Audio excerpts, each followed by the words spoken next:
Good morning from St. Thomas, USVI. Good morning. Good morning. I am excited. This is the pre-show with Vision Coach Alicia. We will be getting started in just a few minutes, but I wanted to come on and say good morning and welcome to VI Platinum Summit. I am your host, Vision Coach Alicia, and this morning I am going to be bringing to you women that are going to speak to you about life, that's going to speak to you about business. But before we get started this morning, I just wanted to come on and greet you and say hi. Thank you so much for joining and coming and being a part of this summit. This is actually the second year of doing this summit. And so, listen, you've got to do what you got to do. So this morning, as we get started, I just want you to know that we are here. We're going to be here from 11 a.m. to 2 p.m. Eastern Standard Time. So tell a friend to tell a friend. You can come in and just make yourself comfortable as we go along with this show today. Listen, these women are ready, they are prepared, and we're going to have an absolutely great time. I think I have already lost my Instagram. I'm not going to worry about it. I'm not going to let anything distract us. We are going to just do what we're supposed to do. Listen, the theme is build with courage, confidence, and solutions. And so we're going to be bringing solutions. Over the next 3 days, you're going to meet 22 women that are quite capable of helping you to build in whatever way that you need and whatever way that is necessary. So I want you to get prepared and get started. Get your day started with us today, because we are going to have an awesome time for the next 3 days. So what I want you to do is get some water, get some tea, whatever it is that you're going to need to make you comfortable through the day. You may be driving at some point, you may be sitting at some point, because I don't expect you to stay in your seat for the next 3 days, but I expect you to be in tune to what we're going to offer and what we're going to bring. You can actually see this broadcast on Facebook, on my personal page. You can also see it on YouTube at Boss Business Coaching, and you could see it on my business coach page, Boss Business Coaching. As I said, I don't know what happened to my Instagram. It just left, but I'm not going to get distracted, because these women that are coming today, they're going to be coming with fire. They're going to be coming with great information, and I want you to be alert. I want you to be ready for whatever you need that it's going to be at this summit. And so, as we get ready to start our day, our lineup today is going to be Dr. Yusaim Hall. She will start us off at 11 o'clock. At around 11:35, we're going to have Dr. Anissa Short. Then we're going to move on to our authors. She is the youngest person participating in this summit, Danisha. Then we're going to go to Dr. Joe. We're going to go to Coach Sandra Pelton Sam. We're going to go to Coach Kimberly Curls. Then Reverend Vera, we're going to have a special broadcast with her for about 30 minutes. And then we're going to end the day with Apostle Leah Vanterpool. So we have a great lineup for you today. And I just want you to be ready to be for what God is going to speak, what he's going to bring through these women. And so as we have made a conscious decision that the Virgin Islands is it's U.S. territory. And for those of you who may be tuning in and have no idea where it is, you're more familiar with Puerto Rico. It's about 30 minutes away from Puerto Rico, but we are the U.S. Virgin Islands. And next year, this summit is going to be live in the Virgin Island as we bring to you the Her Awards as well. And so I want you to just get your mindset, get ready for what is going to come in the next 3 days. Listen, we have women that have taken their time out of their day to bring this summit to us. And so I want us to really be ready and be prepared for everything that is going to be coming, and be engaged. Be engaged, be ready to get the show going. So in just about 3 minutes, I'm going to be bringing on my very first guest. And I am telling you, you want to be ready. Invite someone, come on live, whether it's on YouTube or on Facebook, and get ready. because the information that she is going to share with us is going to be information that is going to be just valuable. And so, again, I'm Vision Coach Alicia, and today we're going to get started in just about 1 minute. And I am going to introduce to you our very, very first guest. You don't want to miss. I'm checking YouTube.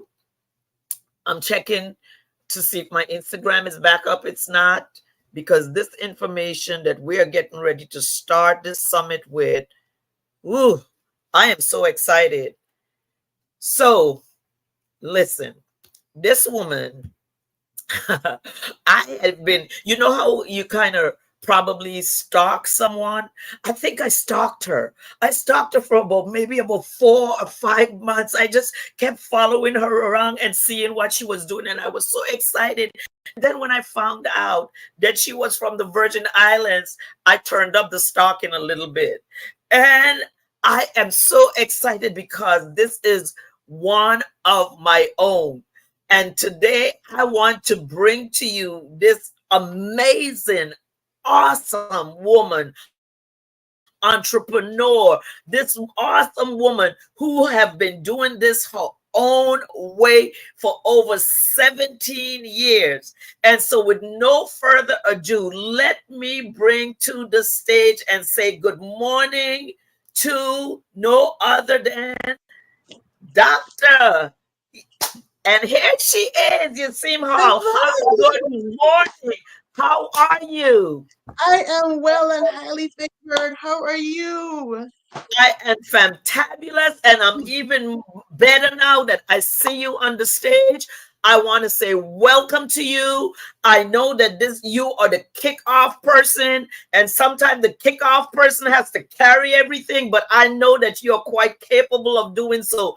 And so this morning, I just want to introduce your topic, and then I am going to let you have the next half an hour to let God use you as He will and do you as you will do you. Listen, her topic today is overcome adversity and trauma towards your power, owning your power. Let me repeat that. Overcome adversity and trauma towards owning your power. So now, with no further ado, let me present to you Dr. Yassine Hall. Dr. Hall, it's on you. Take it away. Well, first and foremost, I want to thank the Lord because without Him, there would be no us. And we have to keep believing in faith, walking in faith, and knowing that we are worthy. Have you ever survived attempted murder at the hands of your own mother? This may sound astonishing because mothers are supposed to love, nurture, and protect you. My mother suffered from schizophrenia. And this marked the turning point in my teenage years and molded me to the woman that I am today. As if that wasn't enough, someone stole my innocence at 16, and I found solace in my newborn baby boy, my blessing. If you can relate at any point to my testimony and overcoming today, post relate in the chat. Dare I discuss surviving domestic abuse from someone who claimed to love me so much that they put a knife to my throat and beat me? Changing environments seemed like a way to escape the trauma. I got married and built a beautiful family while dying slowly inside. 4 kids with special abilities and learning that I too have a special abilities. It's called attention deficit disorder. It's my woman power. I can juggle a million things at once flawlessly and complete every single project that I put my mind to, but God. Can you relate? Can you relate? Divorce left me homeless. Imagine how low in my mind I had to have been to dig in Walmart's trash looking for food to feed my children who slept in the car for days. My blessing survived being shot 5 times in the back. I lost my mom, then my dad, then my grandma, all in the same year. In my world, love equaled pain. I learned the hard way, as do many of us as women. It's embedded in us to be strong, like it's a badge of honor that we want to wear every day. Let me tell you something. I never wanted to be this darn strong.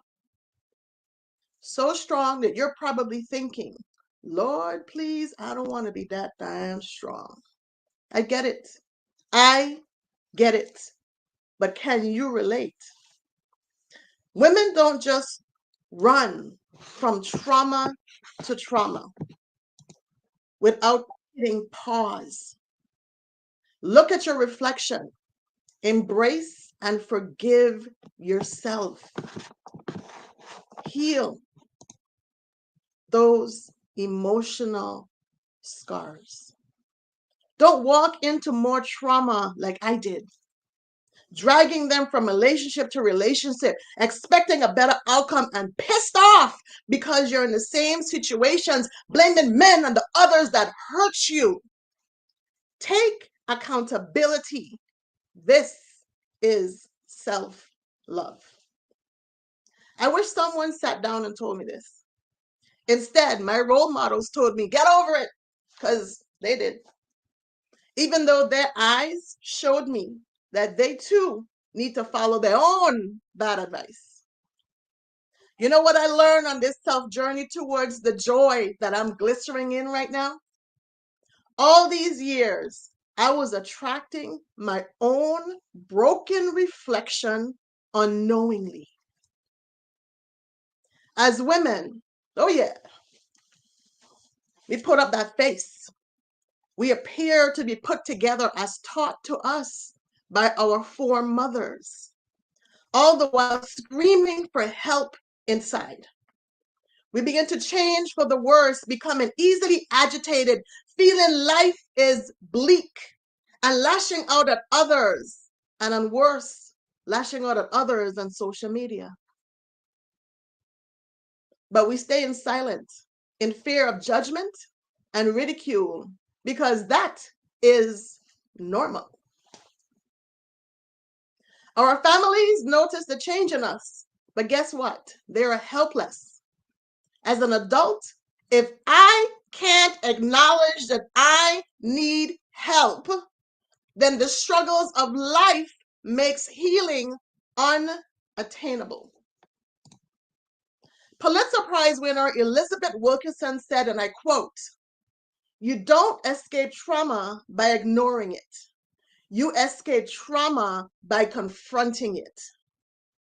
Every setback, every heartbreak, every painful experience carries a yearning in us for success. It's our responsibility to make sure that the adversity in our lives shapes our life story, not the actual adversity itself. Overcoming adversity is a critical step. It's crucial towards achieving greatness. If you can relate to having that inner resilience, that fire in you, drop some fire emojis in the chat. Let your greatness shine through and push past those scars. It is time for you to own your power within. Let's have a discussion about joy. You know, the only time in my life that I heard the word joy is when my babies were born. Bundle of joys. And then not another mention. Now, these 5 words I hear every day. I want you to be happy. Put in the chat the last time, or even write it down on a piece of paper, that someone told you, I want you to have joy in your life. Let's make becoming joyful the new normal. Joy is the infinite level of happiness. When you have joy, no one can push your buttons because buttons don't exist. You respond positively to situations and you're taken seriously, and others can finally hear you. As humans, we have a gift, and it's our insatiable desire to be heard and understood. This is God's blessing to us. When you have joy, your health is better, your skin glows. On a bad day, one level down from joy is happiness. Sad, anger, frustration is a lot harder to achieve when you have joy. If you want joy, let's manifest this into our lives today. Comment in the chat or write it down. I will be joyful in Jesus' name. I am Dr. Yassine Hall, and this is my truth. I sit here before you as the first Black woman to sell on Amazon's platform. I'm a top 1% Black woman seller on Amazon, making millions in sales. Teaching and creating future women millionaires, one Amazon sale at a time. I'm also a best-selling, award-winning author for my Journey Untold series. You see this book? Beyond the Love Curse? Own Your Power. It is a riveting, insightful, raw, authentic, unapologetic autobiography memoir of my life experiences in my adulthood. During my 5 years of therapy, on my quest to finding joy, I took notes down for myself to help myself, and I found joy. I couldn't keep this joy to myself. The desire to help women find joy as well was my purpose. I turned my notes into my truth. God gave me the strength, and I walked in faith, knowing that there has to be a reason for all the adversities that I faced. And He blessed me with my divine purpose of helping others. In it, you will experience so many emotions. You may even throw the book away. Then you find yourself picking it up because you want to finish it to see what was the turning point in my life. I sought answers for others about my own worth, for I did not see nor know that I was born valuable. Through my life journey, I learned how to let go of the shame, the anxiety, the self-hate, and today I proudly walk in my truth, and so can you. It's available on journeyuntold.com. You can search Beyond the Love Curse on Amazon, and it's also on Audible. This book, in the back, have a table of contents of my 10 recommendations for holistic therapists in every single state, should you too want to heal and find joy within. Thank you, Apostle Diane George, Alicia George, for her vision for this amazing VI Platinum Summit. Love, your hard work and dedication is unwavering to God. And to God be the glory. And may you continue to prosper. In Jesus' name I pray. Amen. Amen. Listen, I am so excited. That is so great. So, we have some time to talk to you a little bit. Tell us about your journey with Amazon, because I know that that's a door that you have opened. I think you've been doing it over 17 years. You are a millionaire. You are from the Virgin Islands, and now you brought it home to the Virgin Islands. So just let's talk a little bit about that journey. Okay. So my Amazon journey actually began in 1997. I worked in the IT arena and for the Department of Health and the Florida Justice Systems. And I was the one that wired all their systems for the computer era of networking. And as the only Black woman in the entire state of Florida, doing this kind of work led me into a world that I didn't experience, which is sexism. And in that era, it was a man's world, and it was very obvious that it was a man's world. But I'm grateful for the experience because it opened the door for me to learn about selling on Amazon and books because those in the IT industry were doing that. And I would walk up to the kids in the colleges and purchase their books from them and resell them on Amazon. And that was my start. And it made more money. And do understand that back in that day, I was making about $150,000 in the IT world starting out. And now here I am making top thousands and thousands and $250,000 worth of merchandise selling books. Books. Something as simple as books. And then life happened. Oh, life happened. I became I became divorced and homeless, and I realized that corporate America wasn't in the cards for me because my children are all living with special abilities. They needed me more than I needed to work. And I had to choose. And once I lost so many losses in 2009, God truly blessed me with a divine sign, I would like to say. When Jeff Bezos himself sent me a personal invitation to sell clothing on his platform. And I ventured out and started selling leggings. That was my start over point. I was able to sell enough leggings that I was able to bring my children back, rent a 5-bedroom house. And now I had my children, AKA my warehouse workers,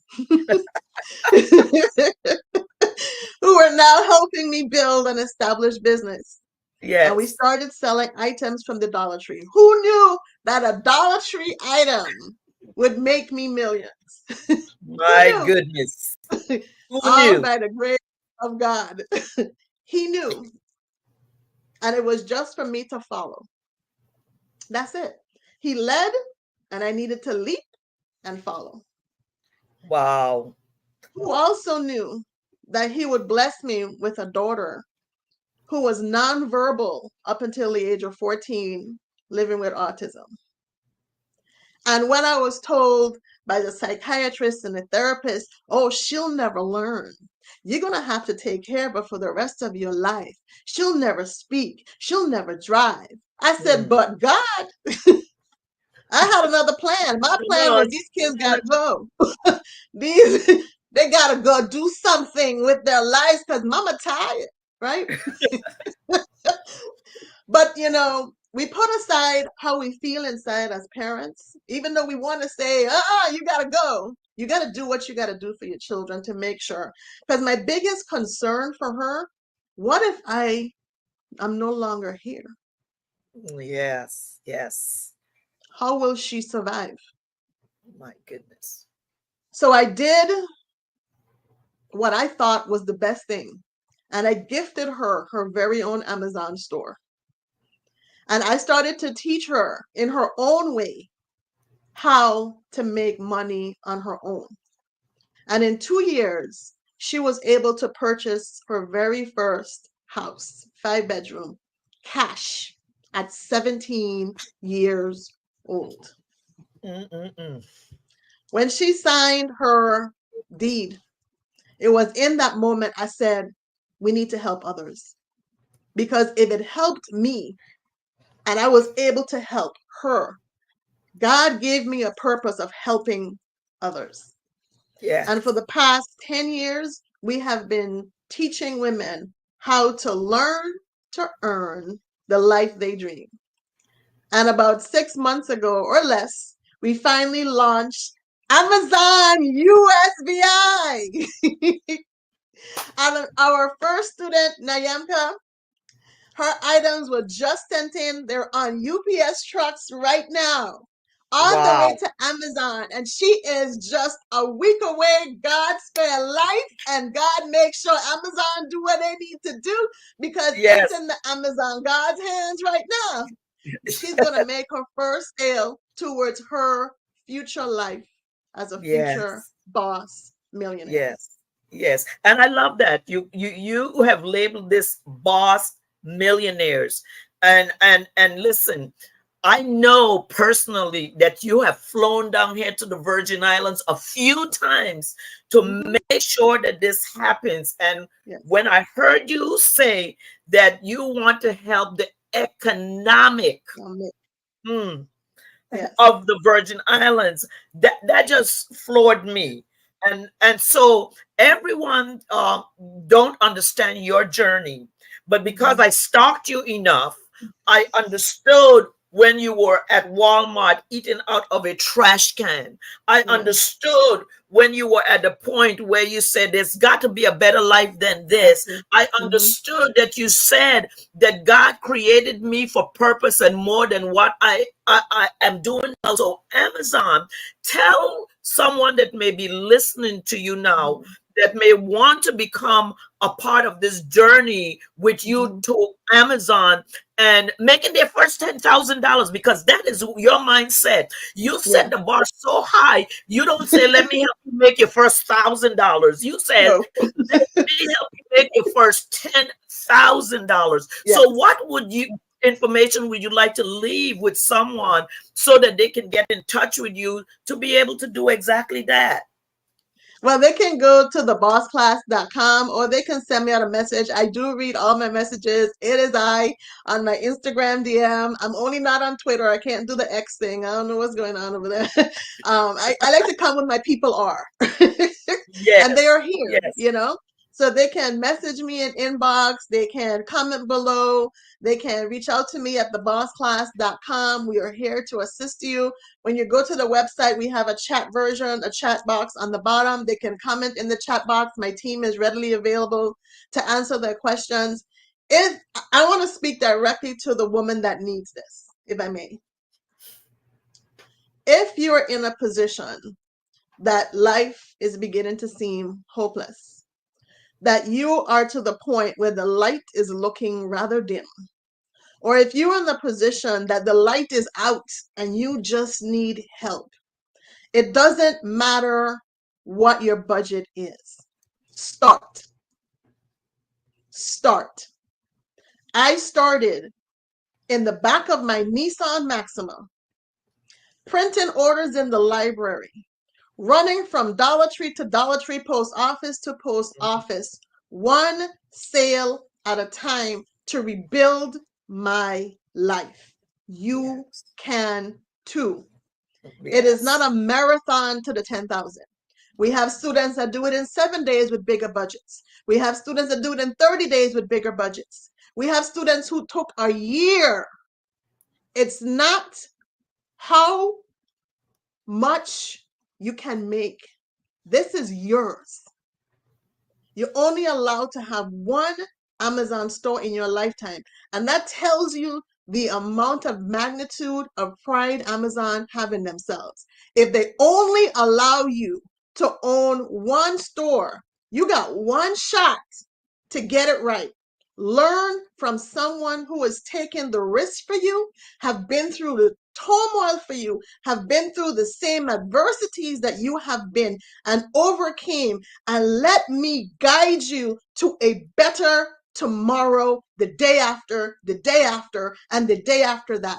Every single one of our students in the past 10 years are still with us. yes, yes, yes. You know, I um there was one testimony that really got to me. I There was a lady that took your class, and I Mm-hmm. think it took her about maybe a year to get started, but then she Mm-hmm. got started, and I think it was she was living in her In parents' house or something for 17 years or a something in her. trailer.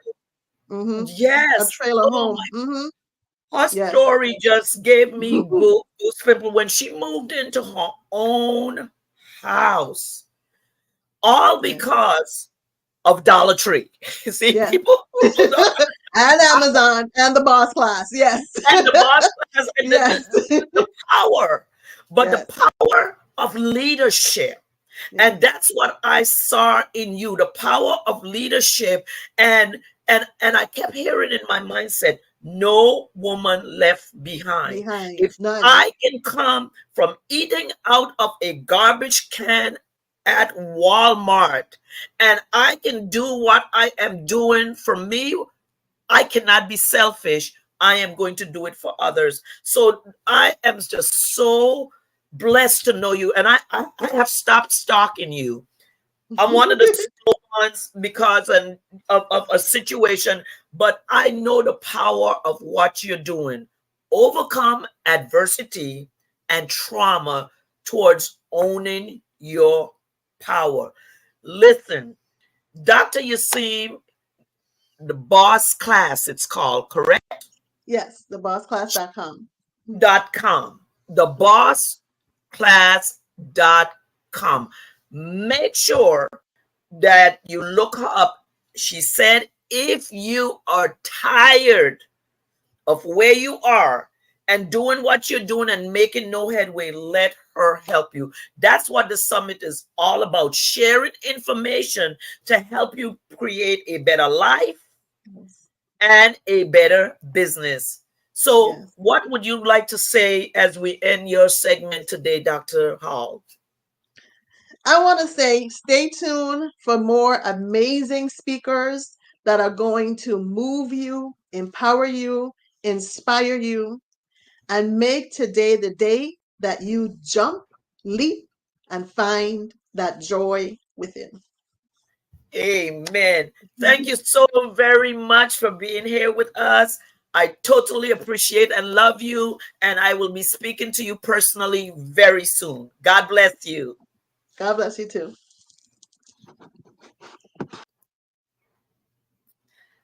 Listen, we're getting ready for our next speaker, Dr. Anissa Short. Hopefully, I'll see her in the background in just a few minutes. Sanika, please do your thing so that we can stay scheduled. Dr. Anissa Short is our next speaker. Listen, Dr. Hall has really given you all food for thought today.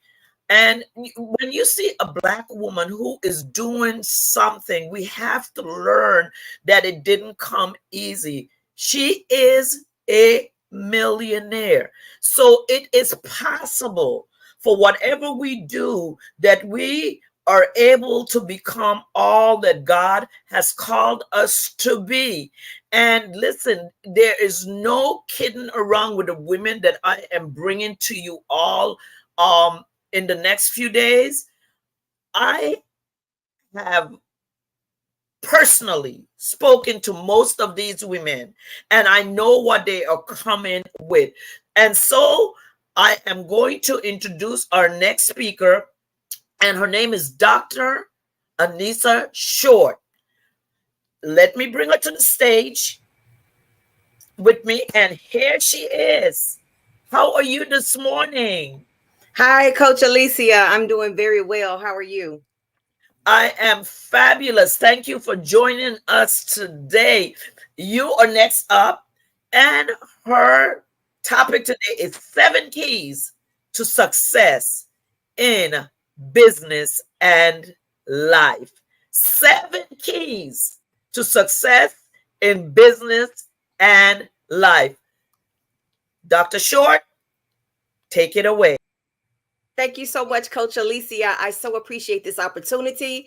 This opportunity is amazing. I want everyone to stay tuned, pop in and out as time allows. I have no doubt that my fellow co-speakers are going to bless your socks off. We've got a lot of great dynamic speakers, and I am honored to be on this stage sharing it with you. As I already shared, my name is Dr. Anissa Short. I hail from Fayetteville, North Carolina, and my topic today is 7 keys to success in business and life.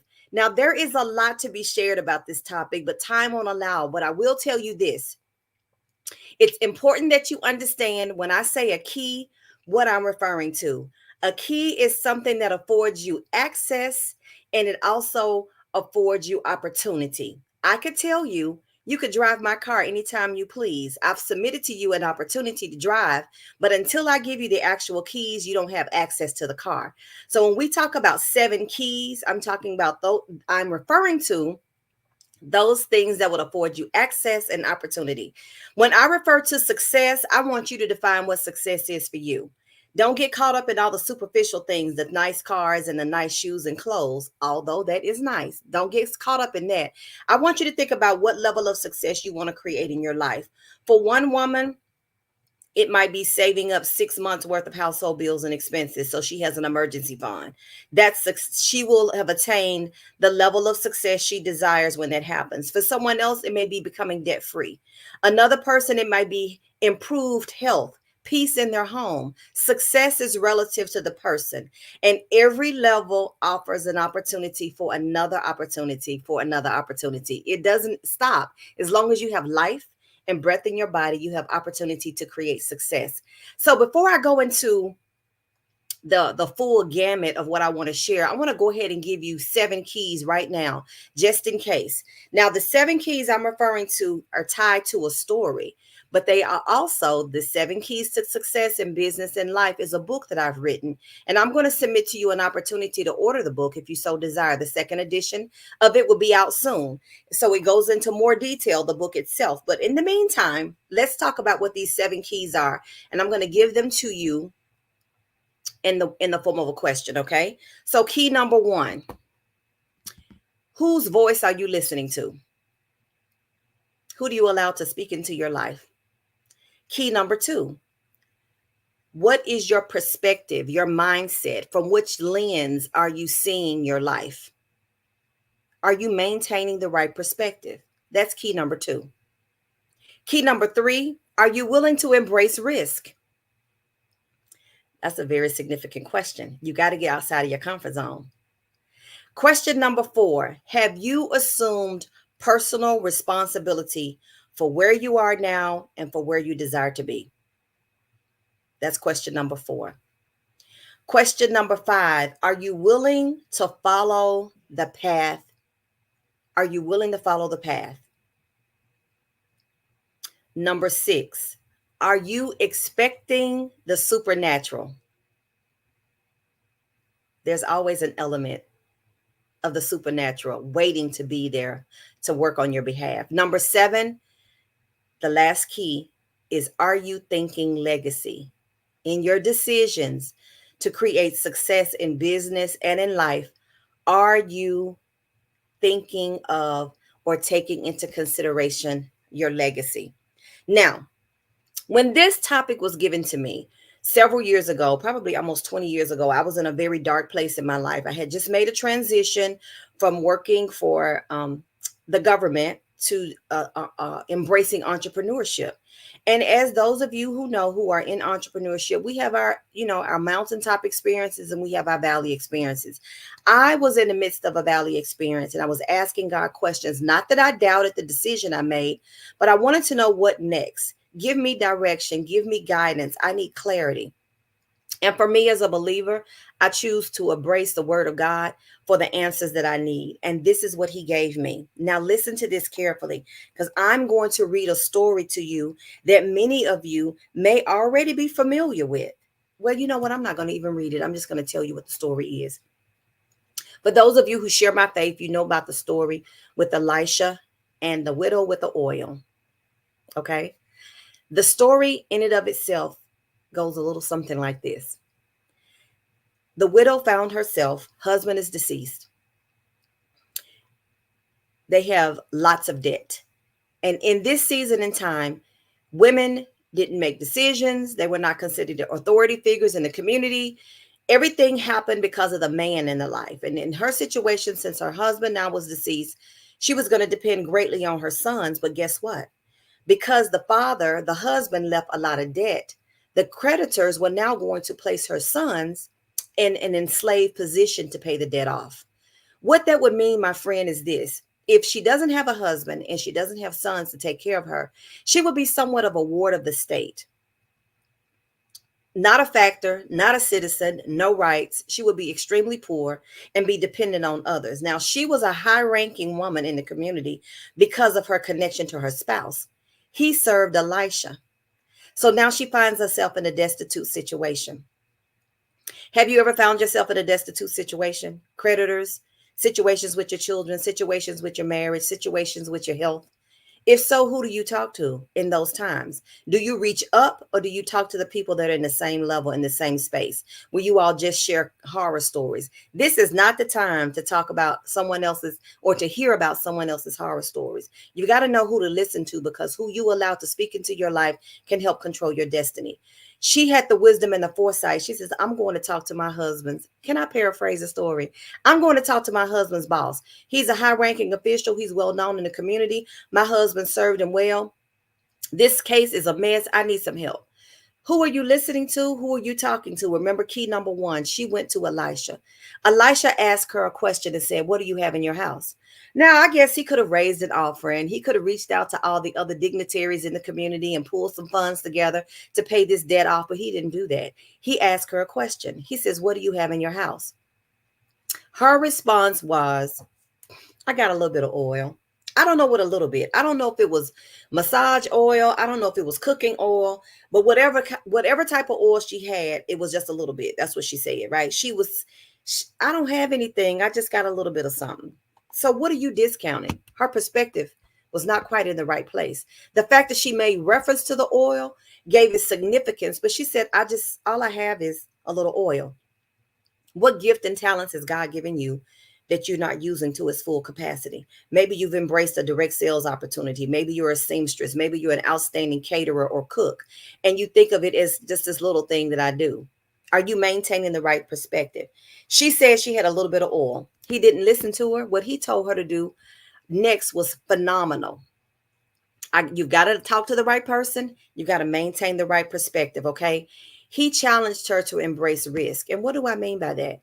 He said to her, I want you to go borrow pots and I want you to borrow a lot of them. Now that meant she had to go through the community and ask everyone she knew that had a pot to give her a pot so she can use it. Not because she understood the assignment, but because Elisha said so. Okay. Now here's the risk.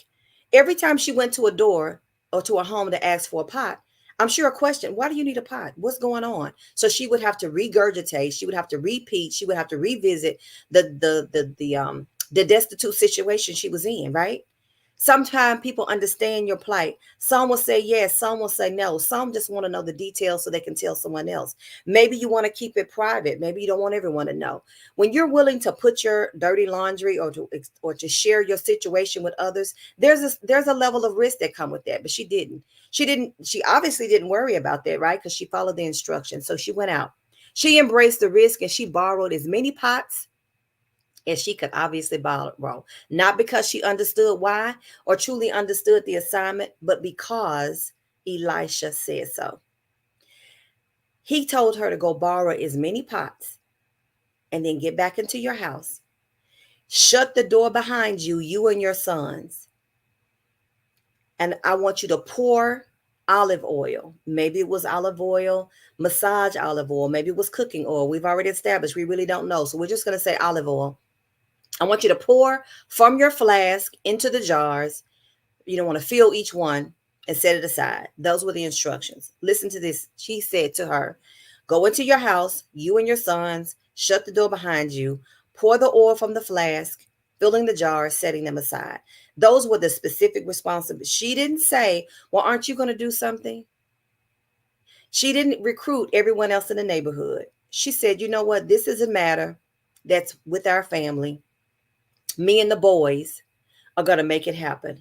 I'm not going to depend on other people. I'm not going to sing a sad song. I'm not going to have a pity party because everyone else is either not participating or not interested in participating. I'm just going to follow the instructions given to me by Elisha. I'm going to switch my thinking. I'm going to follow his instructions by assuming the risk, and I'm going to take personal responsibility. So she went about doing what Elisha said. She followed the path that he had given her. She did not deviate from the plan. She could have said, you know, this is a lot of work. I'm going to call my sister and her kids to come over to the house and help her. He told her to go into the house with her sons, close the door behind them, which signifies nobody else from the outside needs to be engaged in this activity. This is an assignment for you and your sons. She could have deviated from the plan, but she followed the path given. I can remember a time when I was in business rather, and my mentor gave me specific instructions on how to develop my customer base and how to operate with the day-to-day strategies within my business. And in my rationale, I go, that sounds good, but what if I just did it this way? I think I'll get a better result. And I deviated from the plan to do it my way. Did I get the results I anticipated? No. So I deviated again because I thought I knew better. I deviated from the plan. How many times have you been given specific instructions on what to do, but because it didn't make sense to you and in your own wisdom and foresight, you decided to deviate? And then you become frustrated when you don't get the results you want, right? She didn't do that. She followed the path given to her by Elisha. She did as Elijah told her. Guess what happened next? The supernatural showed up. I call it the God factor. I believe when you follow the instructions, especially when you are on a mission. Remember, success is what we are striving for. We want success in business. We want success in life. We're going to follow the keys, and part of that is following the instructions, seeking the right voice, shifting our thinking, willing to take personal responsibility, willing to step outside of our comfort zone, trusting the process.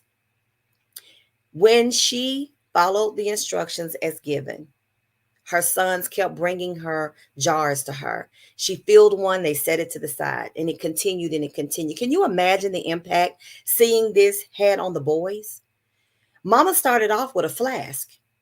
We've got lots of jars around here, and every time she pours up, we're filling jars over and over and over again. Does it make sense? Absolutely not.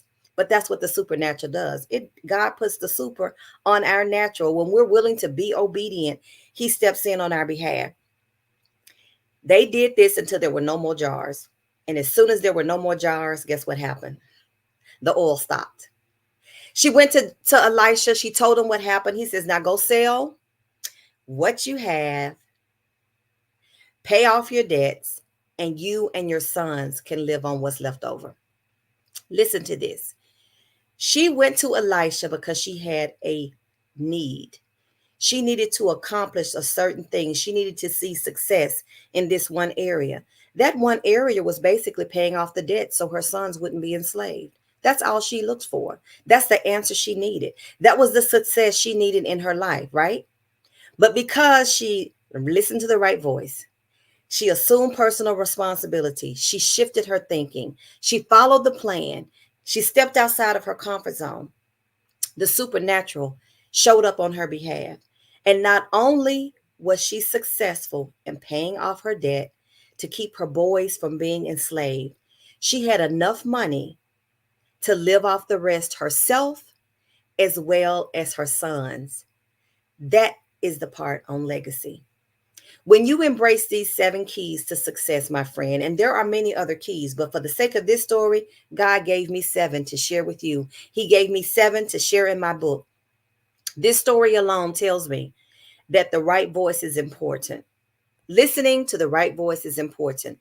Our perception, the way we're thinking, is important. Our ability or willingness to embrace risk is important. Our willingness to assume responsibility is important. Our decision to follow the path and not deviate is important. Our decision to stand on faith and trust that God is going to do the and then some, the exceeding, the abundantly more than we could ask or think is important. And as we go about seeking the success that we need in our business and in our life, we will not only change the trajectory of the quality of life that we have, but we even can have a major impact on our children or our children's children or our community or the people that are around us. How about you? Would you like success in business and in life? I know I would. And I'm striving each and every day. Remember, I said earlier, as long as you have breath in your body, you can strive for success time and time again. It's one level of success after the other. The widow looked for success in paying off her debt, but as a result of that, she made a tangible difference in the quality of her life and even that of her children. And even just as important or even more important, I want you to think about the impact of the whole experience on her children. Her children witnessed the oil multiplying. The children witnessed her mother being obedient, their mother being obedient. The children witnessed the risk that she took. The children saw the oil multiply. They saw her pay off the debt. They saw that the actions that they took, the mother took on their behalf, saved them and prevented them from being enslaved. Do you not know the impression made upon her sons served as the foundation for them to then talk about everything that they learned, everything that they gained, and most importantly, the impact that God can make on our lives when we do what we know to do and we listen to the right voice. We shift our thinking. We look at things from the right perspective. We step outside of our comfort zone by assuming risk. We follow the plan. We assume responsibility. We trust that God is going to make a way. And last but not least, in doing so, we make a significant impact on not only our quality of lives, but we leave a legacy that cannot be shaken. Coach Alicia George, thank you so much again for this opportunity. To my sister friends that are sharing on this amazing platform, I bid you Godspeed. Thank you for the honor of sharing this platform with you. And to those of you who may be watching, thank you for supporting us. And thank you for sharing this platform with those in your community. Coach Alicia, I am done. Take it away. Thank you so very much for 7 keys to success in business and life. What is in your house? Thank you so much, Dr. Short, for sharing with us today. God bless you. Have a great day. Wow. 7 keys for success and business in life. Listen, I remember in 2023, at the end in December, I started to think, who else is feeling the way that I'm feeling in business and in life? We understand that most people have less than $500 in a savings account. And so when you start to think about legacy, when you start to think about what life is bringing you, what you start to think about your business, you have to start to think consciously. And so because of that, we have themed this build with courage, confidence, and solutions. In order to grow, you have to build. In order to get to the next level, you have to walk with faith, which is courage. You have to have confidence in yourself. And what are you a solution to? So thank you so much for joining us at Viplatinum Summit today. Our next speaker is the youngest speaker of them all. I was so excited when she got excited and asked if she could speak. Of course, we have to learn how to give opportunities to the young ones, right? And so today I am just so excited because we have with us, she's an artist, and her name is Deja Watson. And so I'm going to bring Deja up. Deja, come on up and join me. Hi, how you doing today? Hi, I'm doing well. How are you? I am doing great. I am so excited. People are waiting on you. You never know who is there ready to hear from you. So without any further ado, here's Deja. Hello. So hi, I'm Daisha. I go by Day as well. I am 24 and I'm from Cleveland, Ohio. I I have a multidisciplinary art brand called Wataji, and I basically fuse travel and art together, and I do it all through God. So yeah, this is one of my first times really getting to talk about my art brand and stuff. So this will, I'm a little anxious, but I'm excited. So basically, I inspire to inspire through documenting the wonders of travel through multiple forms of creative expression. Some ways I like to express myself are through painting. I like to paint with watercolors a lot and also acrylics. I also enjoy creating my own fashion. I like to alter clothing, and I also like to sew here and there. I really enjoy filming and creating films and just creating videos, whether it's small videos like TikTok or it's bigger videos like YouTube soon. And I also host art events. I recently was hosting paint and sip art events in Costa Rica, and it was an amazing experience. I have been traveling since a pretty young age. I've been traveling since I was around 16. I went to China on a scholarship at 16, and it really just opened my mind to what travel can be. Last year, I was living in Tokyo, Japan, and I think living in Tokyo, Japan really helped me to understand what traveling can look like through the lens of traveling with God, as I was older and had a better relationship with God. And just having God as my travel advisor has been absolutely amazing. I just always feel safe wherever I go, and a lot of the time I am solo traveling, and just solo traveling as a Black woman just around the world is something that a lot of people don't typically think is possible.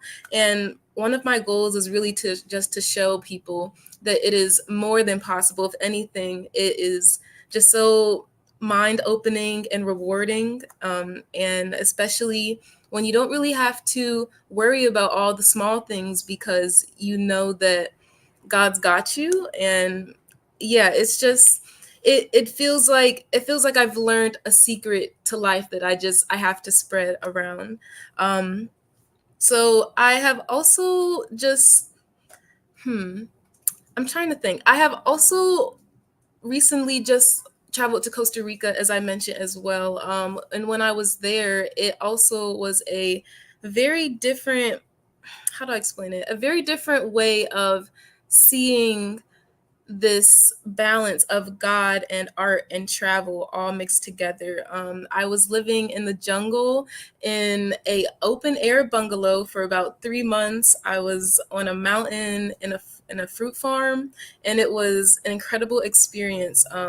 But if anything, it taught me that like we can truly create our ideal reality for ourselves and for our lives, and the dreams that we have are for a reason, and we can only really get to that through working with God and through aligning our life plans with what God's life plans are for us. And so this is something this has just been such a big lesson in my life, since college, I guess, and just for quite a while. Just being able to learn what it looks like, even to be able to combine all of your passions into something that is, it's so hard to put words to it, into something that is so, just so striking. And I also wanted to, oh, is there a comment? Okay. I also just wanted to say that I think that I would really love to open the table for any questions, or if anyone has anything in mind that they would like to know about in the comments, as I speak. But yeah, so just feel free to ask anything. But other than that, just wanted to mention that. Other than that, yes, I am currently trying to learn what is next. I think being someone that is more young and in their 20s, it can be kind of hard to learn how to travel through simply just trusting God. Like it feels really scary. Like a lot of people expect for you to have a plan and expect for you to know all these things about what am I going to do, what is life going to be like, and just I guess how to be an adult. um so having to learn that, especially getting to learn that as I travel, and not only in one place, but getting to learn that in the jungle, getting to learn that in the city of Tokyo, getting to learn that on in China on the bridge, like it, getting to learn that so many different places just has really opened my eyes to just different ways and methods of how one can truly take what you learn from these experiences and implement that into a way that is you're able to excel in life. I really think that being able to do things such as, oh, I just saw in the comments. Oh, tell us about how God healed and about your decision to become an entrepreneur. Oh, that's actually a really amazing thing. Okay, thank you so much, Pastor T. So yeah, my decision to become an entrepreneur really just stemmed from me realizing that it was possible to go after that it was possible to combine all of my passions in a way that I could serve God, and being able to really understand what, like, to really understand that like all the things that I dream about for my life are for a reason, and that they are here not only to help me, but listening to this plan and being able to truly follow through allows me to help others as well. And just being able to understand that respecting all the gifts that God has given me allows me to help the world around me. And that has honestly been one of the biggest things that I've learned on this journey. Oh, there's another one. How did you know that you were not going to work for anyone but God? I would say that, so the question is, how did you know that you were not going to work for anyone but God? I would say that only God can be my best manager, and only God can understand the things that I need and the things that I want, and how to separate that at its best, so that I am not mixing it up, and I'm not going on the path that I don't need to go on, basically. And also, it's just like God knows more of what is best for me than I can know right now. So being able to trust someone that is able to understand me more than I understand myself, and to understand how I can truly best create a career where I am able to flourish so much that I'm able to inspire everyone around me has been my goal.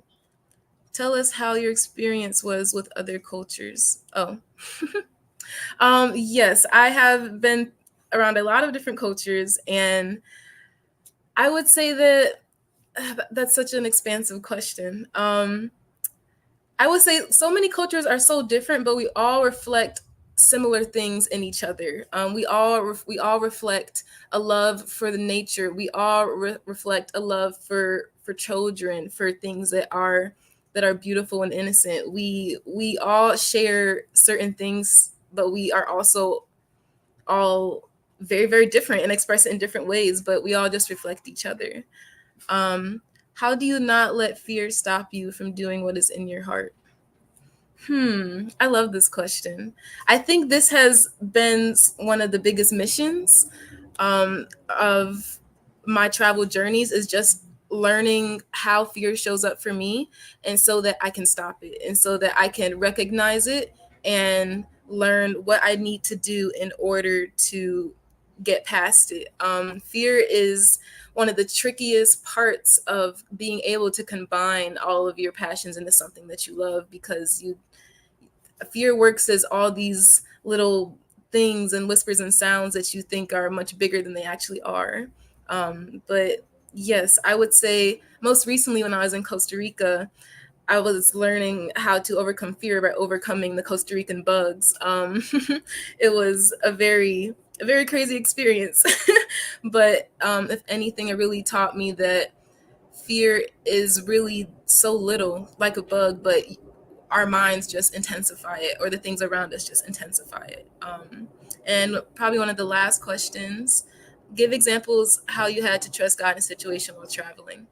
Okay, let me think of a quick story. I remember once when I was living in Miami for college, I was trying to get from the beach home, but then my phone died and I ran out of water, and then I ran out of money, and I was like, how am I going to get home? And I really had to sit and trust with God 100%. And I was able to find a I was able to find a bus, and the driver didn't ask me to pay, and I got all the way home safe and sound. And that's just one small example of one of the ways I've been able to really lean into that trust with God, and in situations where I was very uncomfortable.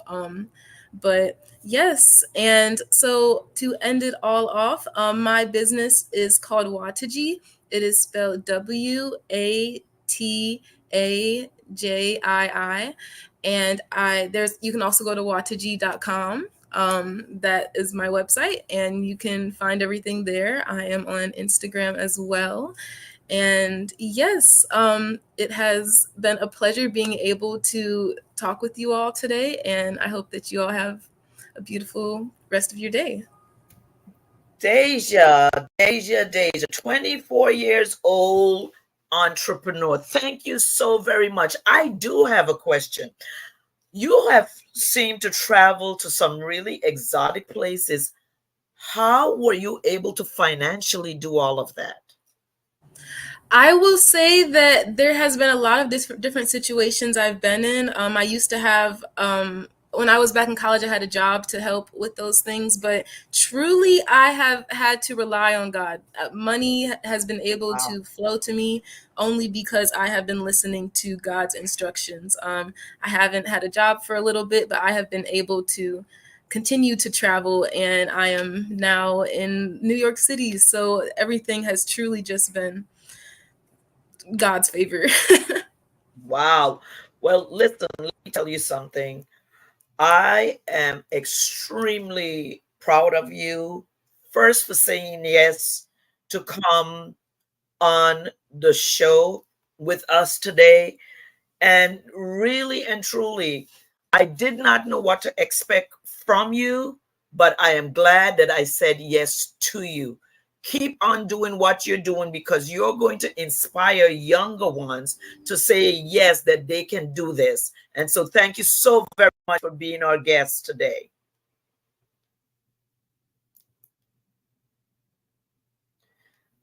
Listen,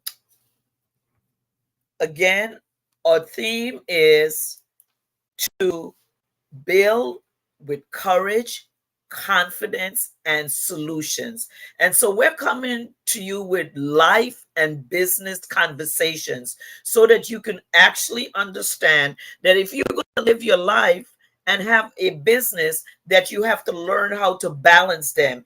Everything, you have to enjoy what it is you choose to do and what you said that God has given you to do. And so today, as we continue with this life and business summit, I'm so excited. Remember again, when you build is, what is your foundation? What are you building on? What is God saying to you? What is the vision that God has given you? And how you're choosing to build. So thank you again so very, very much. So as we continue with our summit today, I am excited to bring this particular guest up to us today, because this woman, oh my gosh, she has been the backbone of making me look good. She is the glam coach. And I am telling you, when I say glam, she is the glam coach. She has pushed me into making sure that things look right, that things are functioning, and the way I present what my vision is. And so I am going to have my glam Hello, coach. hello, Yes, hey, how are you doing, glam coach? I'm doing Sandra, great today. I'm doing Elton, great. Sam. Yes, I am so excited because I know you had to really press your way today. The weather in Houston has been challenging. Things have been going on there. Hurricane flowing through, but I'm used to hurricanes in the Virgin Islands, but I never want to see anyone that is going through, and I know there's a lot going through there. But today I am going to turn you loose and let you do what you do. And I just want to say thank you for saying yes, and thank you for being my glam coach. So here she is, Sonia Pelton Sam, the Hello, hello, hello, everybody. I want to thank you for tuning in today. My name is Sonia Pelton Sam, also known as the Glam Coach, where I help you G get up, L love yourself, A affirm your belief, and M it's some things that you can make happen right now in your life and in your business with God by your side, honey. Let me give a shout out first of all to Apostle Dr. Alicia George for having me on this show. I know she's an amazing host, and I've been watching all the others. Y'all, they've been fired. You better take some of these tips. And a shout out to the herpreneurs and Dr. Nikki Ziegler. Let me tell y'all something. Today, we're going to be talking from this right here. Up level your vision. Up level your vision. And you're going to get a free copy of Up Level Your Vision, and plus a free copy of my little black planner planning party, because I believe that you have to put in the work, right? Write the vision and make it plain. That's what we have to do. And a lot of times we miss that. I want you to make sure that you're taking down notes. I want to make sure you're ready for aha moments, right? Aha moments. And so, first thing I want you to do, we're going to talk a little bit about vision and your why. Why do you do the things you do? Why do you want to do this big thing? Is it because God told you to do it? Is because you want to show out for somebody else? Like, what is your why? Do you want to build a legacy for your family? Because with your why, sometimes you will stop in the midst of the storm. So I believe that the storm happening and me coming on here today, it is no coincidence, because we're going to talk about when things are rocking and rolling in your life and storm happens in your life. Sometimes it's not just environmental storms or the weather is a storm. Sometimes it's actual other storms in your life that you got to get over so you can manifest and go and launch your vision to the next level, guys. And so I want you to think about first about celebrating your wins, celebrating yourself. So sometimes we forget to go in and talk to God and thank Him and celebrate for the things that He's already done for us, y'all. We've been winners. And I always tell people that I've talked to people before and I've seen people just get stuck at that part of celebrating things because things got so rough in their lives and so they didn't know how to make it. I even had a lady one time, her son had not been in the hospital in over a year. He had like sickle cell or something when he was always in the hospital. He hadn't been in the hospital for over a year, right? And she couldn't see that's part of the vision of where you needed to celebrate and praise God no matter what else was going on in your life. She needed to stop and give Him thanks. So we want to make sure that we stopping and we telling God thank you, and that we're always keeping Him first at the top of our vision. We want to also talk about what's important as part of your vision and who's important in part of your vision. Your family is important. Family is for you to stick together. And I'm going to tell y'all something else, and they know all your business. So treat your family right. Try to pull your family together. God loves family. And so we want to do that. Your real friends, your friends got your back. We tell our friends everything. They have our back, guys. We got to make sure that that's part of our vision too. Your physical health, your mental health needs to be part of your vision, because without that, guys, you can't do too much else. And we're going to talk about that. And so let's talk about, I said, write the vision. Oh my God, Glam Coach, what do you mean write the vision? I actually mean pull out a piece of paper, take it down, map it out on paper, and write the vision. Get you a vision map, a plan of how things and what you want in your life, and know exactly and specifically what those things are. Write an action plan. But don't ever forget, God has the eraser. Leave room for God to erase and write in where He needs to write in, because sometimes we miss it and we don't want to miss it this time, right? So we're going to make sure that we do that. So we're going to go in and also talk about speaking and encouraging yourself in the Lord. Sometimes everybody can't encourage you. Sometimes your friends can't encourage you. Sometimes your family can't encourage you. Sometimes you have to encourage yourself in the Lord. That's David encouraged himself in the Lord, right? Make sure you speak affirmations over your life. I am great. I will do this. I'm going to do it. God's got me. Make sure you're speaking things positive over your life because they matter. And so I'm going to tell you a little bit about the backstory so you can understand how I got to the place I'm at and how you can overcome storms too. So, y'all, the glam coach is not about how you look, it's not about materialistic things or anything like that. So I actually, the glam coach was birthed at a coaching session with Dr. Connie Stewart. Right when I got my coaching certification, I said, God, I'm not leaving here with nothing. I don't even know what this name is. I don't even know what I'm supposed to do. And the glam coach was birthed, right? And so yes, I love some blingy things and things like that. But then life happens, and so I always talk people about having a vision and it not being about stuff. So I'm going to show you right here my grandkids. This was back when they were little. I had twin grandbabies, Ava and AJ. And as you can see, at that time, stuff didn't matter. So what was I posting? I was posting scriptures on my grandkids. I was posting things to encourage myself to know God's going to do it. They're going to make it. I wanted them healed and I wanted them well, right? And so that was important at that moment. And so we have to learn everything is not about stuff. Do we want stuff? Yeah, we all want some. But we have to learn how to be built up before the storm happens. And so we're going to go. So that I was always doing vision.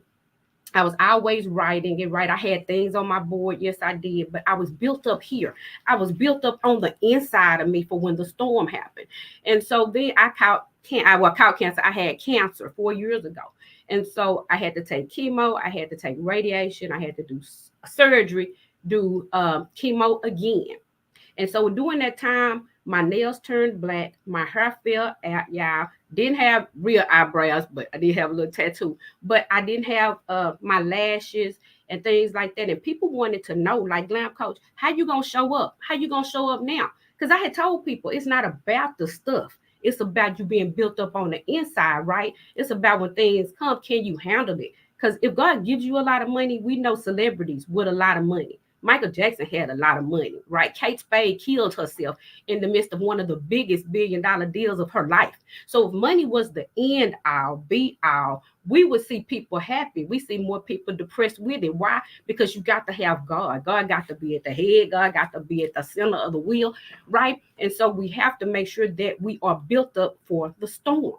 And so I tell people, I'm here in Houston. We just had the storm. And the first thing they tell us before the storms happen is get you a preparedness plan. Get you a coach, get you a mentor, get you somebody that helps you build yourself up, your pastor who help you build yourself up before the storm happens. They tell you, get your water, get extra food, get this, get that, right? That's before. That's before any wave hit. That's before any surge comes in, any of that. And the surge comes in actually before the actual storm comes in, right? You see signs of the storm happening before the storm happens. And so just so happened, y'all, I had built that thing up. And so I was able to encourage other people in the midst of the storm. I had to show up still. And that's another thing. A lot of people don't show up. They don't stay consistent in the midst of the storm, y'all. I come from a background before I was coaching business, life and business as a salon owner. So I had the largest African American salon in Fort Worth, Texas back in the day. And so I went through 2 bad divorces. I'm talking about bad. We can't even go into all of that. I went through a whole lot of things that could have tore a lot of things down. But what did I do? I had to show up. I had to be there. I had to keep the shop open. I had to keep the bills paid. I had to show up for my clients then. And so in the midst of any storm, you have to show up. So in cancer, I showed up. But then I had one thing missing, and somebody talked about it. One of the ladies earlier was to follow the instructions. And so my coach, Connie Stewart, I talked to her, and I was like, "Well, people want what I have." I had workbooks, planners, journals. I had a lot of different things already set up in my business for life coaching and helping people in their life. And so I was like, "But people want what I have." And she said, "Give it to them." And this is what I want you to know. She said, if it's only big enough for you and yours to eat, it's not big enough at all. Your dream, your plan needs to be big enough where it encompasses others, right? And so what did I do? I listened. Did I like it at first? No, but I listened. And so what I did was went ahead, set it out there and opened it up for other people. And so I started building other people's planners, other people's journals, other people, helping other people publish and helping other people build their business up. And so in the midst of the storm, laying in the hospital bed, laying in my bed, I could help other people. Because what am I doing right now? I'm talking to you via what? via Facebook, right? I could talk to them via Zoom or via Messenger. And so I still could coach and do everything I was doing. What? From the bed. Why? Because God already knew the plan. And in order to launch me to another level, He had to sit me down somewhere and get my mind right. And so some of you all might be in a place right now where God is sitting you down, where He's talking to you, and where He's getting your mind right. Every storm is not the end all be all, y'all. I've seen storms come through here like Hurricane Katrina and wipe everything out and build people back up better, build their bank accounts better, build their marriages better, build their families better, staying in a better place, right? Moving to a place they should have been in the first place, but they never could get unstuck to get out of that place. And so sometimes that's what God is doing. Sometimes God is telling you to show up. Sometimes He's saying show out. Sometimes He's just saying stay consistent, building yourself up in the middle of the storm. I like you guys' comments over there. I'm looking at them, but I want you guys to take this for real today. I want you guys to take this to heart today. Some of you guys out there, you're getting ready to go to the next level. God is getting ready to launch you somewhere else. All right. God is getting ready to what? Up level your vision. Okay. So I want you guys to really sit down. I want you to write your vision out. I want you to make it plain. And I do want you to put it up. But I never want you to forget. I don't care how many affirmations we do, how many quotes we put up there. Put your scripture up there. God's word versus the words. We need the word and the words, right? We need the word and the words. Somebody, I want you to text, put in that chat, the word and the words, right? They go together. The speaking positive, they go together. So never leave God out of whatever you're doing. I'm telling you guys. Matter of fact, I had a situation with a car wreck, an accident, and I got sit down for a little while, and it was the best thing ever happened to me. I produced fruit, right? And what other people wouldn't. And part of the problem is when the storm comes, you break. You have to build it up. We had a lot of trees here in Houston fall and break because they weren't deeply rooted and grounded. And I'm talking about big trees with big roots. And guess what the weatherman said? The weatherman, the newscaster weatherman, this is what he said. He said, storms have been rolling through constantly. Rain had been coming through constantly, and it was the perfect storm. And so if it wasn't rooted and if it wasn't grounded, guess what happened? It pulled a whole tree up by the roots as big as it was, and it toppled over. It was some little trees still standing by the big trees. And so what I want to tell you is the storms may come, the waves may roll in your life, the wind may blow in your life. We might have divorces, we'll have sicknesses still going, you'll lose family members, things will happen. But what I can say is you can recover all. God is a God that can help you restore and recover all and come out better. That's part of your vision, to come out better than you were before, and make sure that you help somebody else out along the way. Everything in your vision should be bigger and better than what you even imagine, right? Because we serve a great big old God. Thank you so much. Make sure you go over to theglamcoach.com. Get your freebie.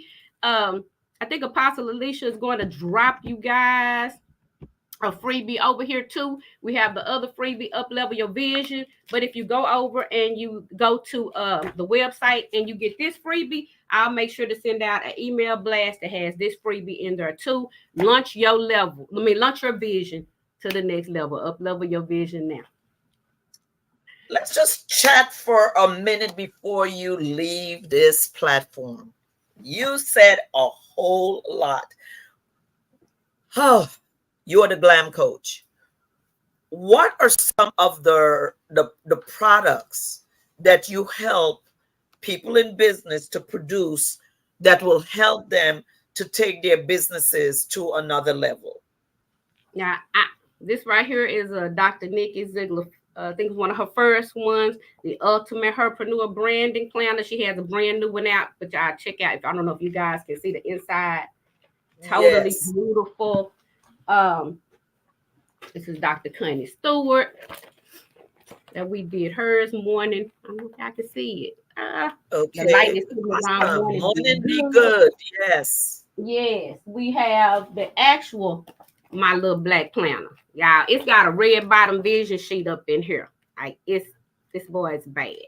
So it's not, I don't make your average planners, journals, workbooks. I make you something really nice and customized to where it fits your brand, something that people want to see and that people want to love. So whether it's any of that, whether it's coming over and saying, hey, Glam Coach, how do I need to get this going? Can we use PLR? You don't always have to think it all out, guys. Sometimes God sends you people and they're visionaries. And so once you come and you talk to them, if you talk to me, sometimes I can just pull all that out of you and we know what to put and what to design and the wording, everything, what to put in your journal, workbooks, planners, or anything like that. And we can do landing pages once we finish to go along with what we built. Yes. You do what you do and you do it well. And I am just so grateful to know you. Listen, we will get your freebie put up and downloaded. Sanika's working in the back so that we can get everything on point. I am just so grateful today for having you here. Thank you so much for your time and coming and sharing. Have a fantastic rest of your day. Thank you, Apostle Alicia. Shout out to all the herpreneurs in here. I want to leave you with this, that God is going to do just what he said he's going to do. Do your part, and he's definitely going to do his. Love you guys so much. Bye-bye. Thank you. Listen, I am a part of this fantastic network. It's called the Herpreneur Network. And I am the VP of the Caribbean. And I want you all to know that next year, we're going to be doing this live as a segment of the Herpreneur Network. They're going to be coming to the Virgin Islands because we're going to be having the Her Awards here in the Virgin Islands. We're going to make it happen next year. Our leader is Dr. Nikki Ziegler, and she's going to be our keynote speaker tomorrow. You all don't want to miss it. She is the visibility coach. And I am telling you, you all don't want to miss her segment tomorrow. Listen, I want to share with you all the concept is to build with courage, confidence, and solutions. As business owners, we have to continue to build. We can't just let things fall apart because they're not going right. We have to walk in that place of courage. Faith produces courage and confidence. Know that you are assigned by God. Stop underestimating your abilities and who you are in business and who you are in life. And solutions. What is in your hand? What has God given you that you should be using to help others? We had Dr. Yusim Hall first thing this morning came off and told us that she is in the business of building other women, helping them to build their Amazon stores and build their businesses. And then we had Dr. Anissa Short. She came and she told us 7 keys to build your business and your life. And then Deja came and took us all around the world that we are capable of doing more than one thing and being successful at doing it. And then here came our glam coach, Sandra Pelton Sam, telling us that she has in her hands the items, the products that you need to build your business and not to be afraid because she's there to help. Listen, if you are enjoying the summit, put it in the chat. Let us know that you're enjoying the summit. Thank you so much for coming in and tuning in and being with us. This is just a platform that God has given me, VI Platinum. Virgin Islands Platinum, because you are VIPs and we want to help you to take whatever it is that God has given you to the next level. I am the owner of Boss Business Coaching, and at Boss Business Coaching, I help Christian women to overcome the obstacles that will stop them from getting started in their businesses and showing them how to begin, how to end, and how to let God take them through the middle of their businesses.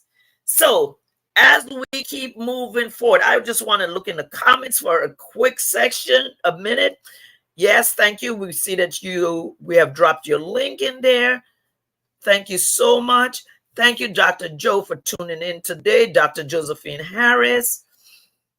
Tanya, I see you. Janice Mays, thank you for being there. Ooh, this is just so awesome. Delisa, thank you for coming and stopping in. Prophet Teresa Curry, thank you for coming in. And I know that there's so much more. Yvette, I see that you're there. And so we're going to keep moving. I am super excited to bring the next speaker up. I have known her for about going on 3 years, and I have seen her make great strides in what she has chosen to do. I am going to bring on the stage grief coach Kimberly Curls. This is one of our new Houston transplants who have been greeted with the weather from Houston, moving from California to Houston. But she is moving forward, and we're moving forward with her. Coach Kim, thank you so much for coming and being a part of this summit today. I am going to go in the background. I'm going to turn you loose so that you have time to share what God has given you today. Welcome and thank you. Can you God hear bless me? you. Can you Yes, hear I me? can hear you. I can hear you now. Yes. Yes. Take it away. God Yes. bless you. I cannot believe that I have been chosen to be a part of this summit, but I am thankful to God for this opportunity. To those who have come before me, I have been inspired. And for those who come after me, I can't wait to hear you. I cannot believe that I was asked to be a part of this, but here I am. Yes, I am Coach Kimberly Curls Fagan, born in Missouri, raised and lived 55 years in Southern California, recently retired and just moved to Houston and was welcomed by Hurricane Beryl, but here I am.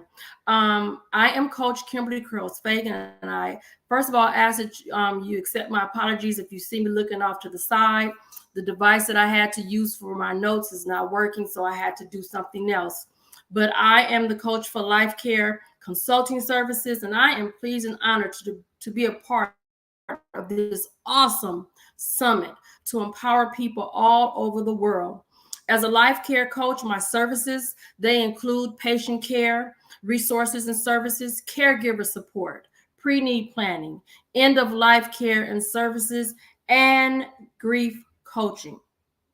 For the next few minutes, I want to invite you into my personal space, albeit that it is virtually, on my personal journey of navigating through grief, the decision to answer the call to become a grief coach, and to help you navigate through grief and find peace and joy again. My journey to becoming a grief coach started 6 years ago when my mother passed away at the wonderful age of 100 years old. My mother lived a rich, full, beautiful life. Yet, at the age of 49, I found myself an orphan. Yes, I say an orphan because now I would have to navigate life without my mother and my father. For a month after her passing, everyone, I was lost. I was walking aimlessly through life, just not sure of what direction to go through.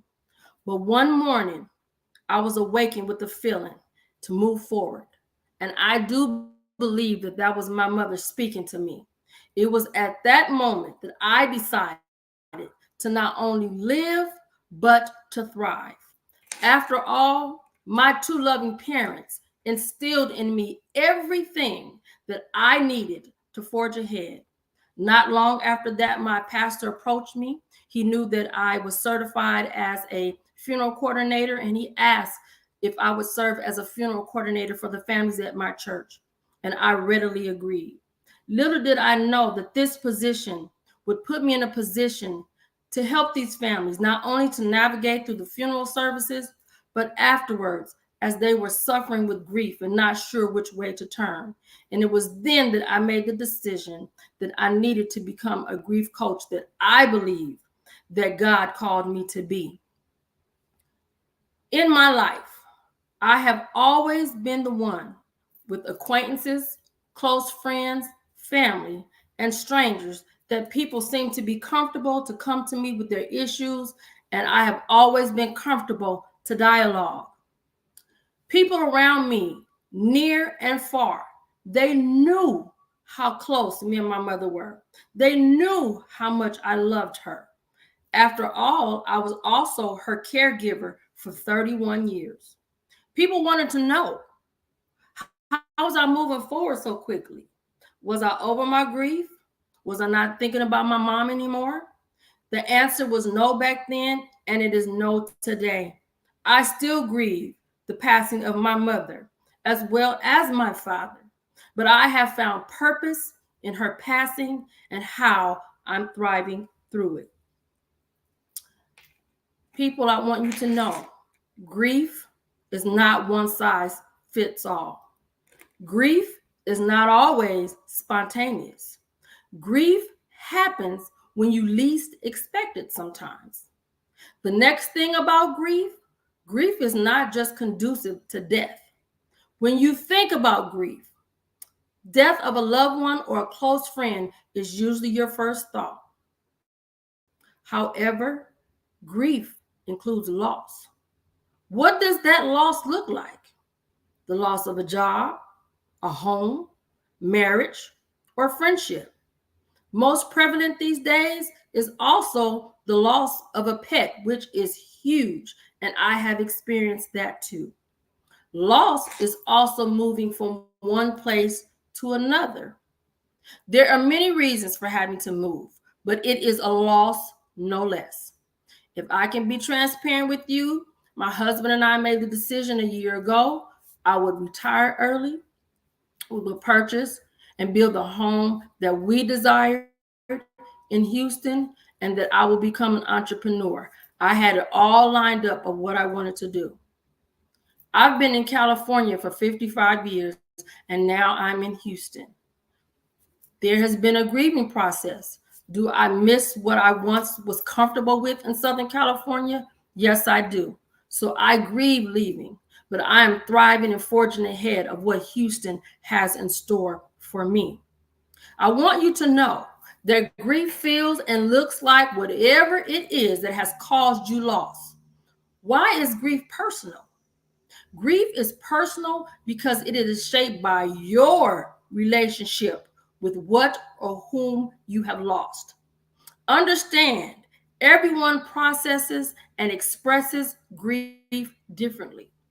Some may seek solitude while others seek social support. Past experience with the loss or losses can also shape how someone copes and grapples with grief. Although the stages of grief happen sooner or later, but they're not always in the same order, the individual journey to work through it is possible when one is willing and has the right tools. When I think about grief, there's one particular community that really sticks out to me. And imagine in the days in which we live, I'm sure this will be frowned upon. I am a Christian. I am a woman of faith. But this community really sticks out to me. And it is the LGBT community. This community is one of the most targeted and shunned communities that exist. As a Christian woman, I will probably be met with a lot of blowback, but I know that I was put on this earth to serve all mankind when it comes to grief. In this community, grief is very unique. Think about it.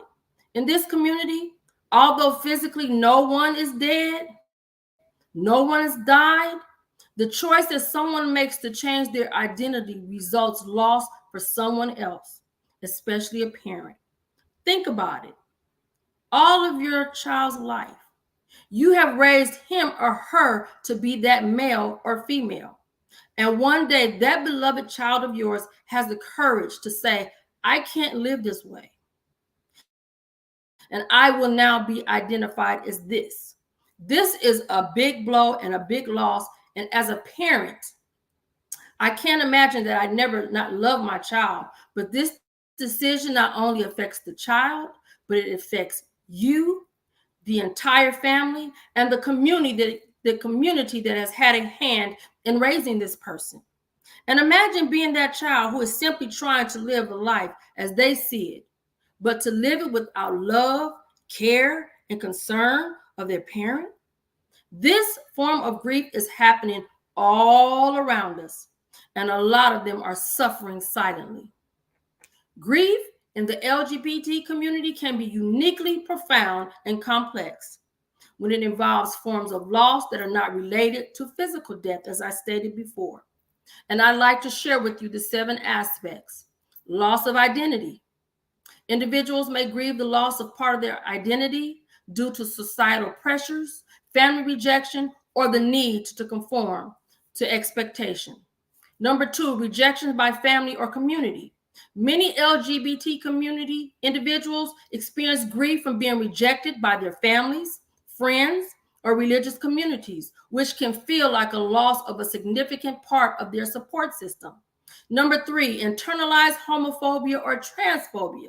The internalization of negative societal attitudes can lead to a form of grief over one's identity, causing significant emotional distress. Then there's loss of relationships. Coming out can sometimes result in the loss of significant relationships, including remaining partners, close friends, leading to feelings of isolation and grief. Anticipatory grief is next. Fear of future discrimination, violence, or rejection that can cause ongoing stress and grief, even if those events have not yet occurred. Cultural and historical trauma. The LGBT community carries a collective grief from historical traumas such as the AIDS crisis, hate crimes, and systemic discrimination. Then, lastly, disenfranchised grief. This type of grief occurs when a loss is not openly acknowledged, socially validated, or publicly mourned. LGBT individuals might feel that their grief is not recognized or respected by the broader society, which can exacerbate feelings of isolation and pain. Support from within the community, access to mental health services, grief coaching, and societal acceptance are crucial in addressing these unique forms of grief and helping individuals navigate their experiences. I am here to say, you have a partner in me to help you navigate without any judgment. In closing, I want to say, seeking grief coaching is important as it provides structured support and guidance through the grieving process. Grief coaches will help individuals navigate their emotions, develop coping strategies, and find a path to healing. This support can be crucial in preventing prolonged grief and mental health issues, enabling individuals to process their loss in a healthy and constructive manner. Please visit my website at www.lifecareservices.com to schedule your complimentary 30-minute consultation.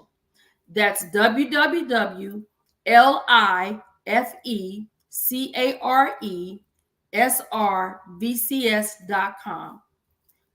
And when you schedule your first appointment after your consultation, it will be half off in the next 7 days. I thank you for your time, for your attention. God bless each and every one of you.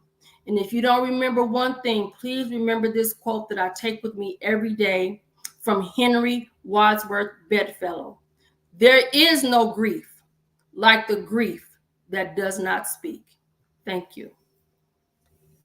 Wow, Coach Kim, thank you so much. I have just sat here and had some thoughts.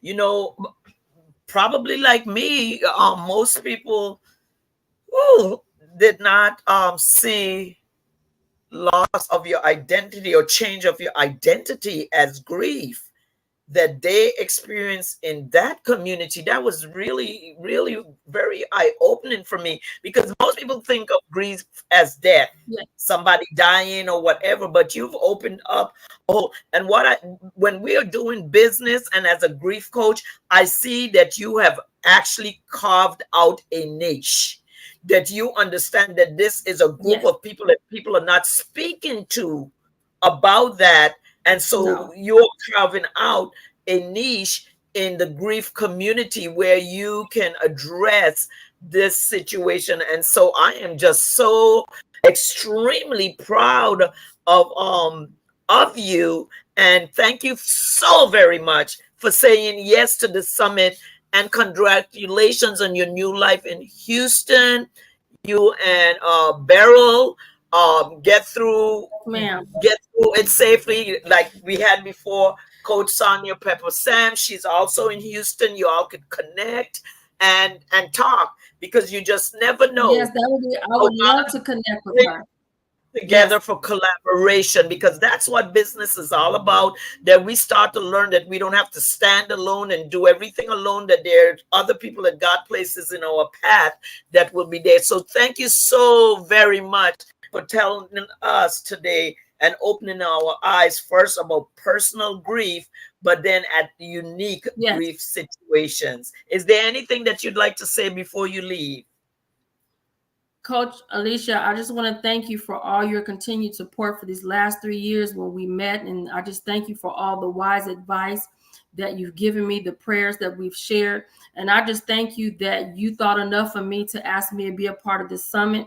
I do look forward to working with the ladies. And like you said, we don't stand alone. And I'm just open to what God has for me in this phase of my life. It's scary, but as I put in the comment, as the glam coach was speaking, it's time to level up, stand up, Yes. and be about my business. So thank you so much for this opportunity. Thank you so very much for saying yes. Ooh, listen, we are halfway through today's summit. When I started doing this summit 2 years ago, I did not have a real vision for it. I just wanted to do something that would represent the Virgin Islands, and I came up with the name VI Platinum, because VIP means that you're a very important person. And yes, you are. And so today, as we move forward in this summit, I want you all to really understand that there's a place for each and every one of you in life, as well as in business. And so again, it is just really an eye opener for me as I listen to so many people speak today of their journeys, of what have gotten them from where they were to where they are, and to know where they are going. And so as we continue the summit this afternoon, I am going to bring up with me our other guest right now, and that is Dr. Joella Bella Benson. And I'm going to bring her on stage with me. And here we go. And there she is. Good afternoon. How are you today? I am Can you well. How hear are me? you? Yes. Can you hear me? I can hear you. I can see you. All is well on this side. I want to say I am just so happy that you are here with us as a part of this summit as we look at building with courage, confidence, and solutions. My coach, Dr. Nikki Ziegler, always says to us, you've got to be a solutionist. And that is what this is all about. What problems do we solve in business or in life? And so today, as we forward march with you, which is your topic today, I am excited to see where we're going. So I'm going to come off the stage and I am going to give you the next 15 minutes that you can tell everyone how to forward march. So thank you so much, Dr. Joanna, and welcome. Thank you so much. So my name is Dr. Joanna Bennerson, PhD. I earned a PhD from Capella University, and I recently received an honorary degree also from another school. Ladies and gentlemen, let me tell you, it was a cloudy day on a tropical island. He picked her up and the baby in his mother's car, but for some unknown reason, he flew into a blinding rage. The first one that she had seen since her pregnancy. He hadn't physically abused her during the pregnancy, so she thought everything had changed and was going to be okay. But today he suddenly stopped the car, picked up the whole case of baby formula that her sister had given her, and threw the whole case in a trash can by the side of the road. In that instant, all the confusing emotions, including those postpartum ones, came flying back to her, and she knew this could not be her future or her 1-month-old son's future.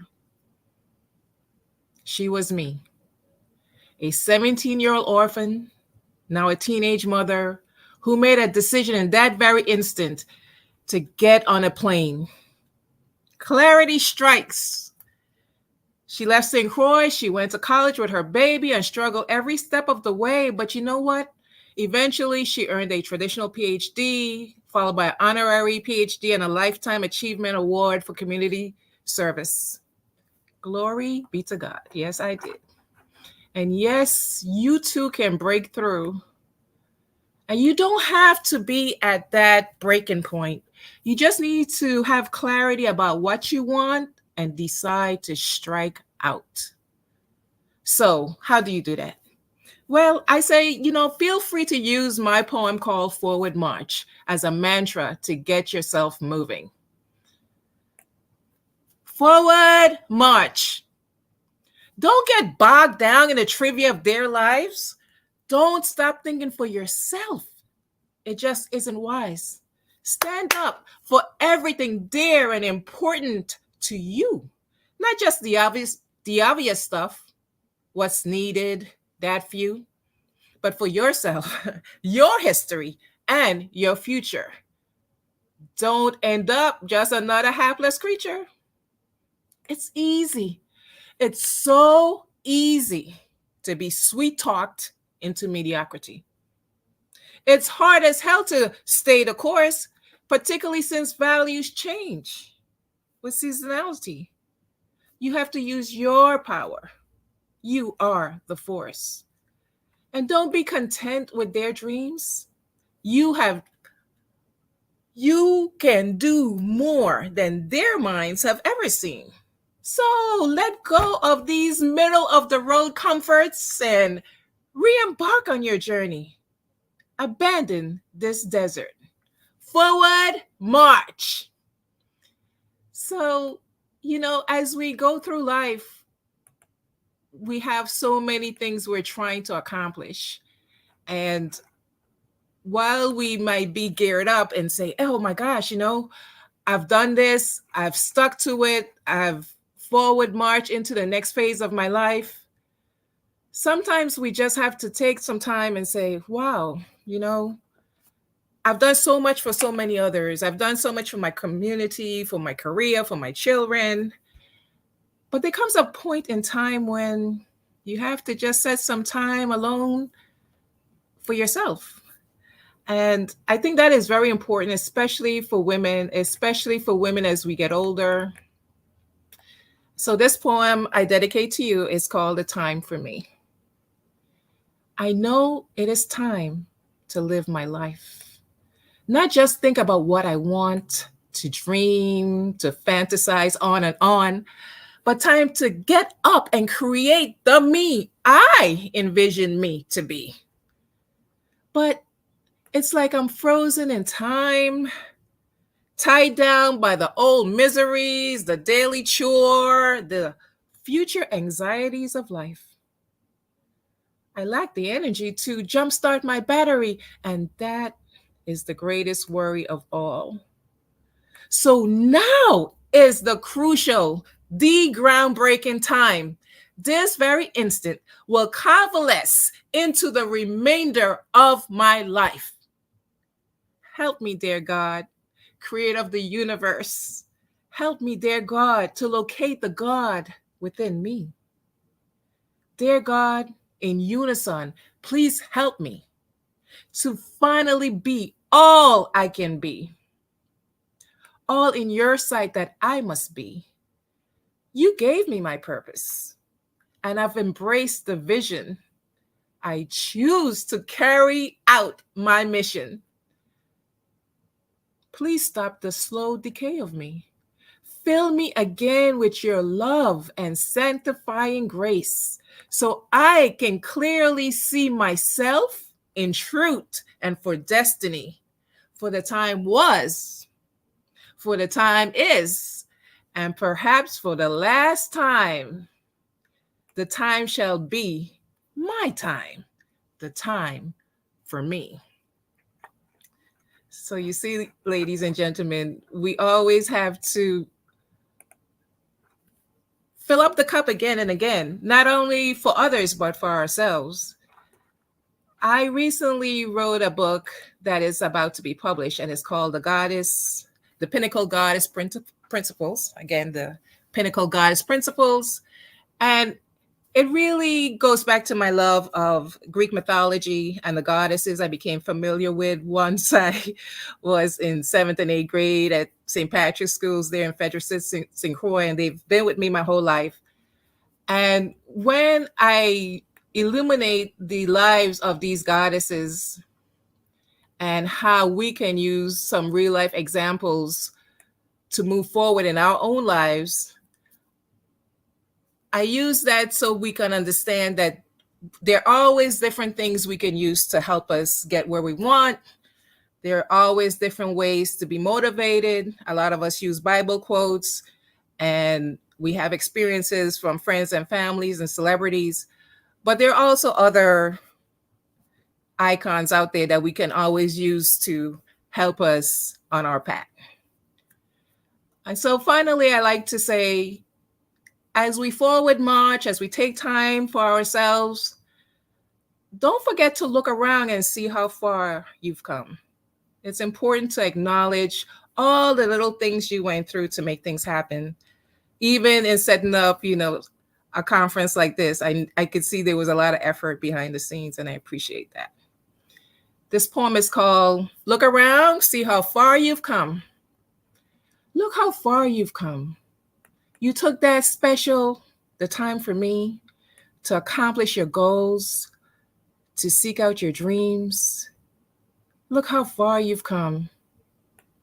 Whether you were supported or even if everyone turned away, you were sure to carry on and required yourself to dig deeper anyway. Look how far you've come. To market you go, reap what you sow. You did that while helping others without letting your energy slip low. Look how far you've come, creating needed energy, but not running anyone else's race. Instead, using resilience and hardworking efforts to create this new space. Look how far you've come. Turn around and look over your shoulder. Wow, so many steps taken and even crushed some boulders. Look how far you've come. Say it loud to yourself, not just a whisper. I'm so proud of you. Say it louder in the mind and in the mirror. I'm so proud of you too. Look how far you've come.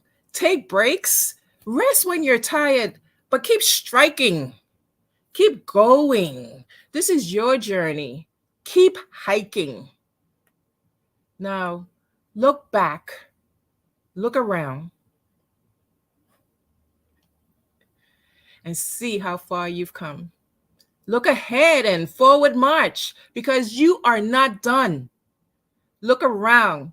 Testify today to how far you have come. Do it. Look around. See how far you have come. Look how far you have come. How far you have come.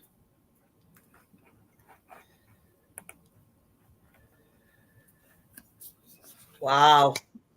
Thank you so very much. It is so amazing to just sit here and see the gifts and talents that God has given us, the variety of life and in business, that each and every one of us have value, and that we realize that we have value.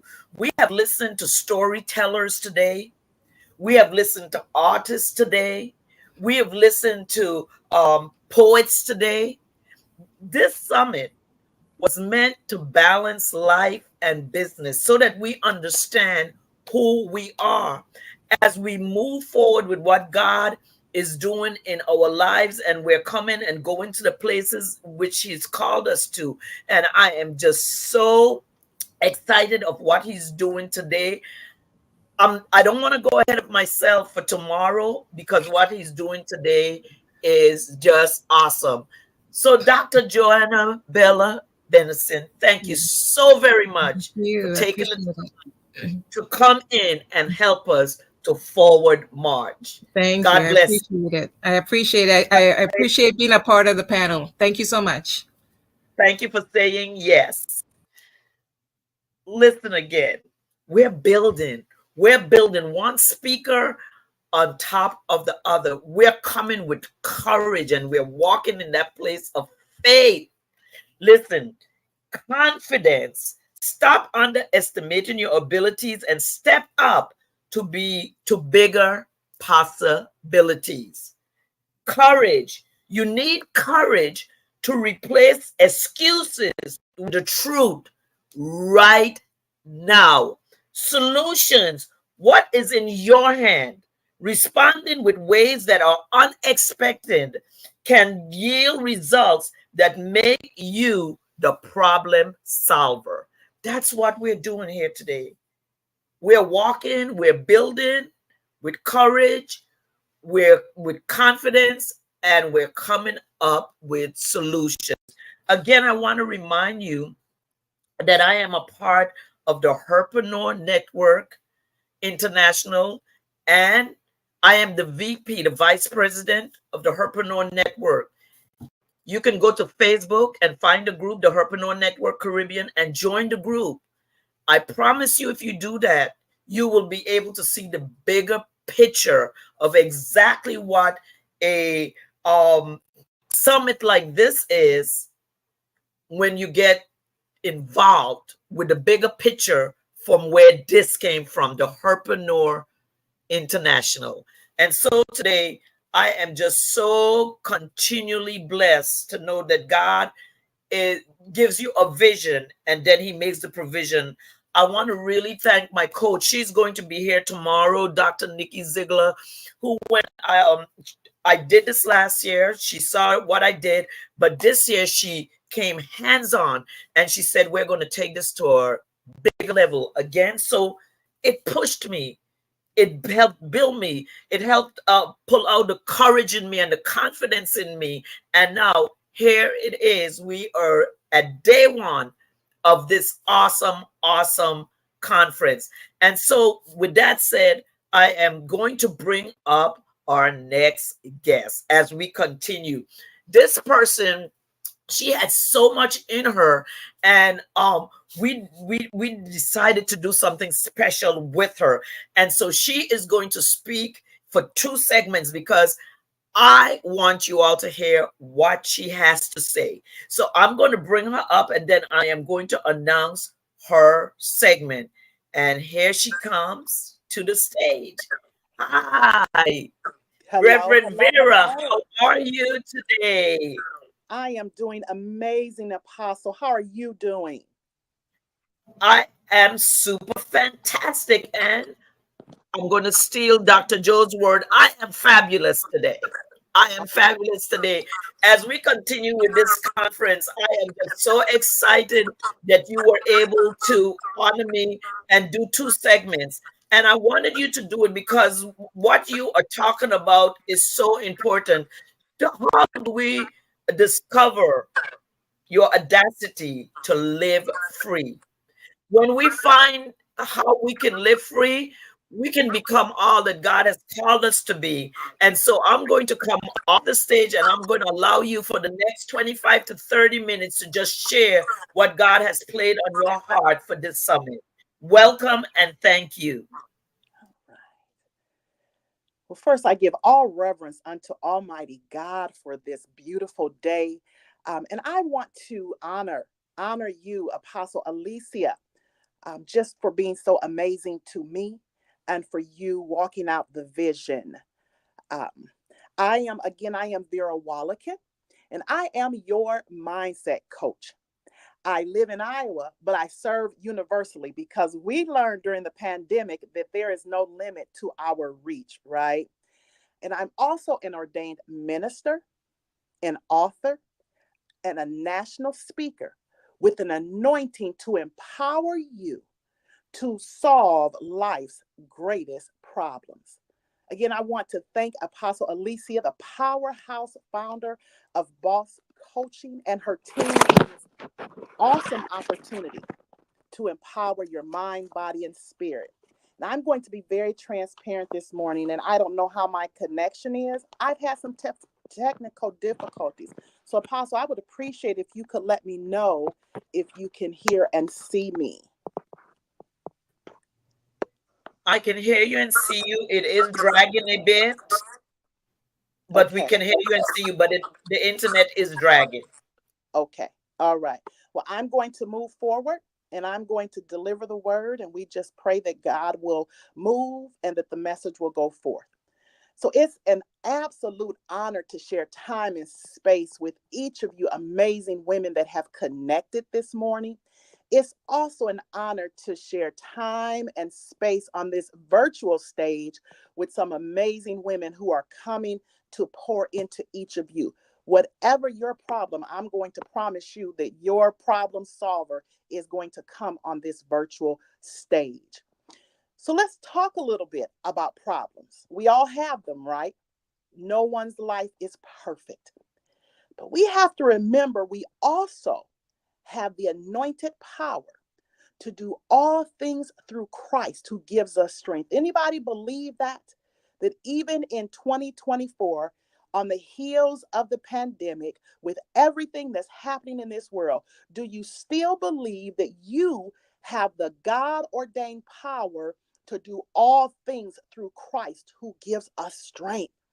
We cannot lose that belief, because when we lose that belief, when we lose that mindset of being an overcomer, we open ourselves up to the attack of the enemy.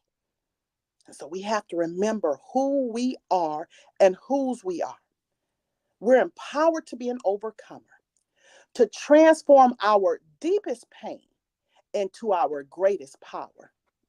And this transformation begins with the daily renewing of our mind.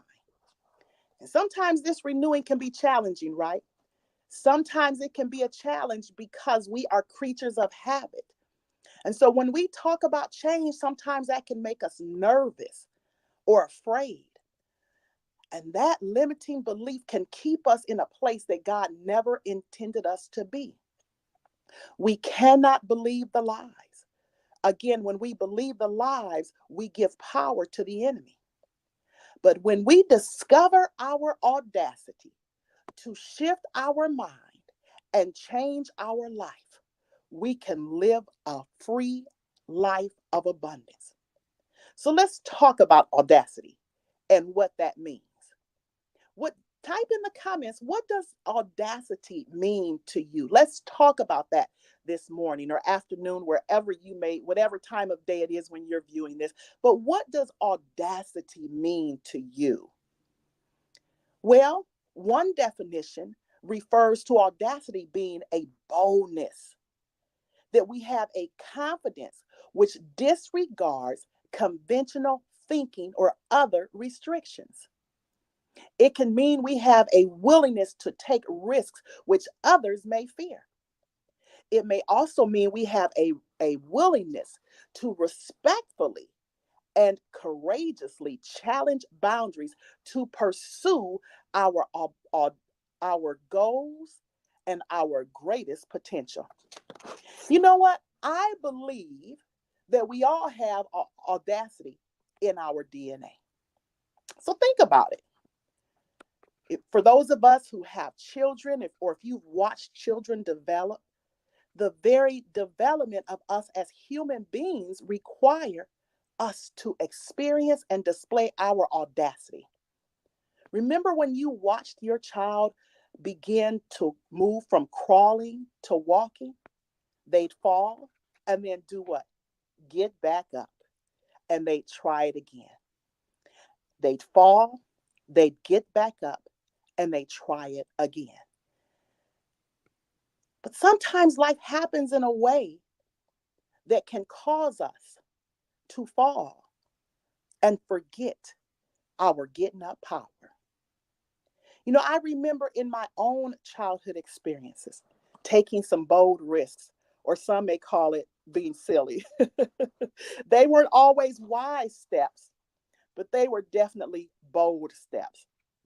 If I can tell you a few stories about my own life's experience, just to let you know that where you are, I've been there.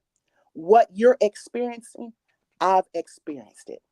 And what you are wanting to overcome, God has allowed me to overcome it. So let me reflect all the way back to the age of 5. I remember it like it was yesterday when I snuck my sister's bike out of the garage because I wanted to go on a mission to get some lilacs for my mother.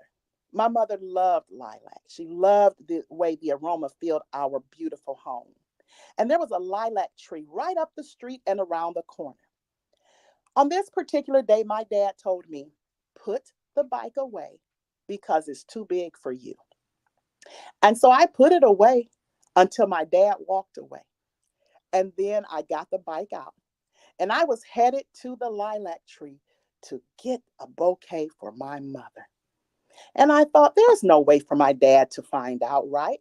He had gone back in the house. There was no way for him to find out until I was hit by a car and broke my leg and ended up being in the hospital. Then when I turned 10, I thought it was a good idea to skate down the hill.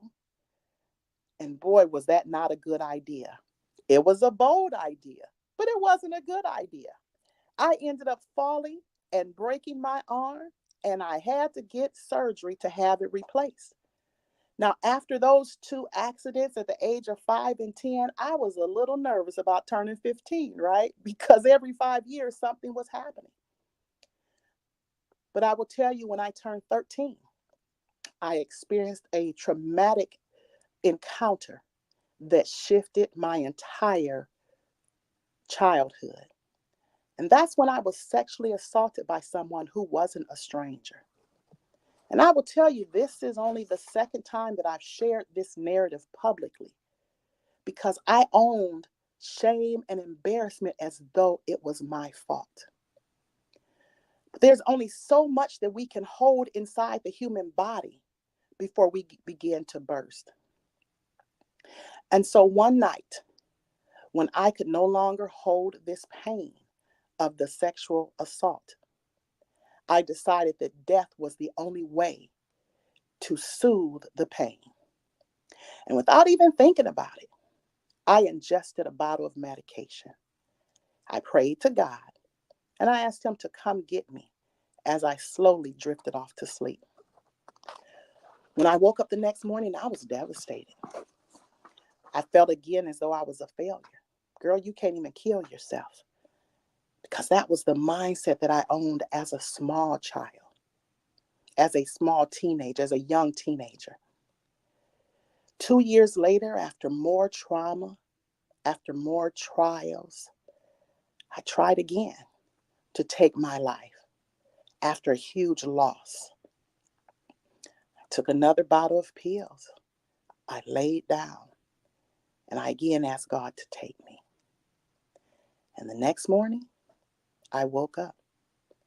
Now, by this point in my life, I was in high school. And I began a relationship with who I thought would be my lifelong love, my high school sweetheart. Unfortunately, I didn't know how to create a healthy relationship with God or myself. And so I certainly didn't know how to create a healthy relationship with another person, a romantic relationship at that. And so it was a very unhealthy relationship that was plagued with domestic violence, serial cheating, and so many heartbreaks. When I became pregnant during my senior year, he left me.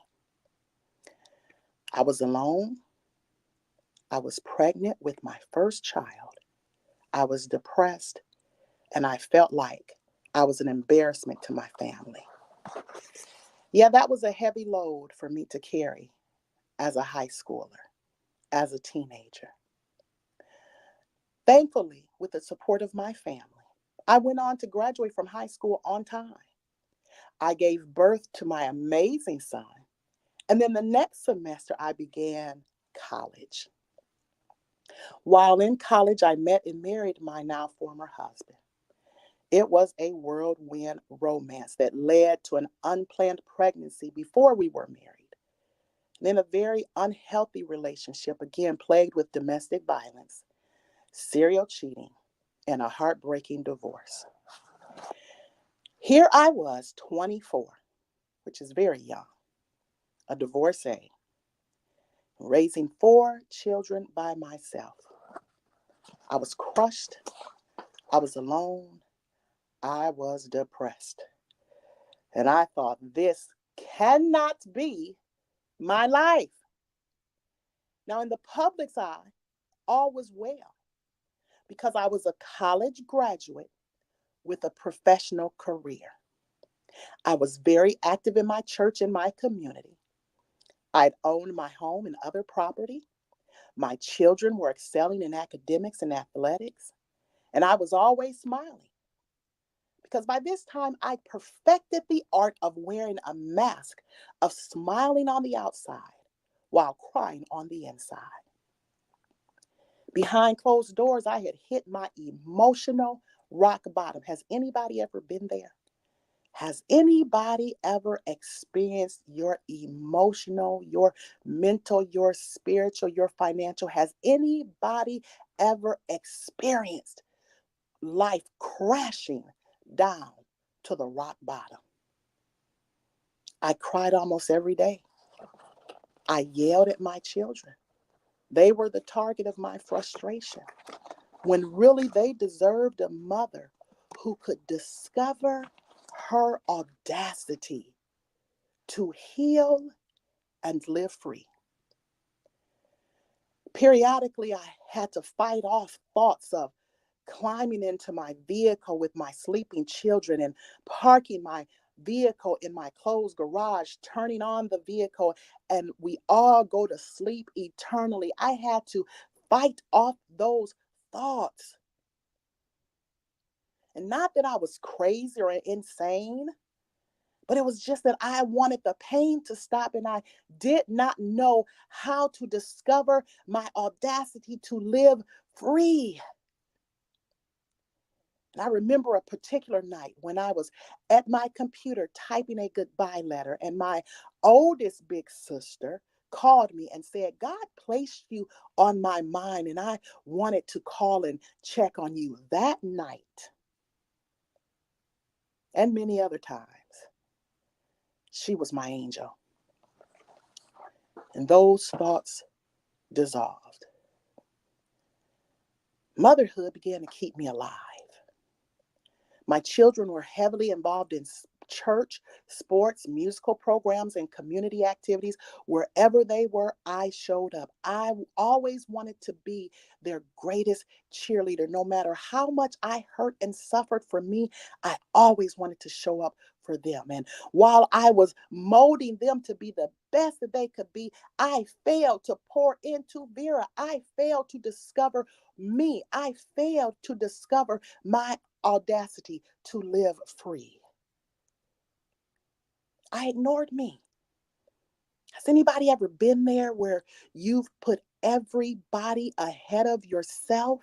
You prioritize everyone and everybody, and you only gave yourself the crumbs that were left, if there were crumbs that remained.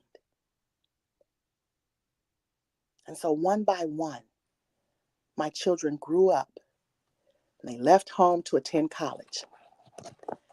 And at the age of 45, I became an empty nester. Queens, I remember waking up one day in my empty home. The silence was deafening. And I walked to my master bathroom and I stared in my big floor-to-ceiling mirror, and the reflection of a stranger stared back at me. I'd eaten myself up to over 3 100 pounds because food became my addiction. See, addiction can look like a lot of different things. Food became one of my primary addictions, one of my go-to when I couldn't go, when I felt like I couldn't go anywhere else. I was deep in debt because shopping was another one of my addictions. I was still very depressed.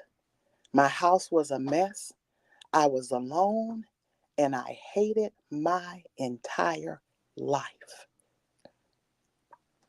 And in that moment is something within that honestly was always there, but that spoke louder than ever before on this particular day. Something within, which I like to call the Holy Spirit, spoke to me and said, Vera, girl, get up, brush yourself off, and discover your audacity to live free. Get up, brush yourself off, and discover your audacity to live free. Look, I want to share this reading that I found entitled Affirmation Mondays. It says, the wounds we gather upon ourselves as we go through life are many and varied. However, all have one core truth to them. And that truth is that our healing from the wounds is our responsibility and no one else's. You see, it's easy to sit back and make ourselves a victim. It's easy to sit back and blame those who have hurt us. It's easy to lay in the bed and pull the cover over your head and say, I surrender. But Queens, I'm calling you today to get up, brush yourself off, and know that you have the power and the authority and the responsibility to recover from your wounds. No, you are not responsible. I am not responsible for all the hurts that have been caused to me, but I am responsible to take action to recover from my wounds. Somebody say, I'm responsible for recovering from my wounds. Type that in the chat. I am responsible for recovering from my wounds.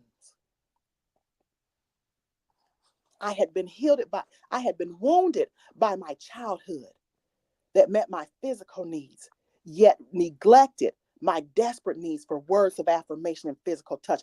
I had been wounded by my perpetrator who had taken advantage of me and who had sexually abused me. I had been wounded by my childhood sweetheart who started a new relationship right in front of my face while I carried our unborn child. I had been wounded by my husband who prioritized drugs, alcohol, and affairs over our marriage and our family. I had been wounded by my own choices that tried to destroy and distract me. Yet,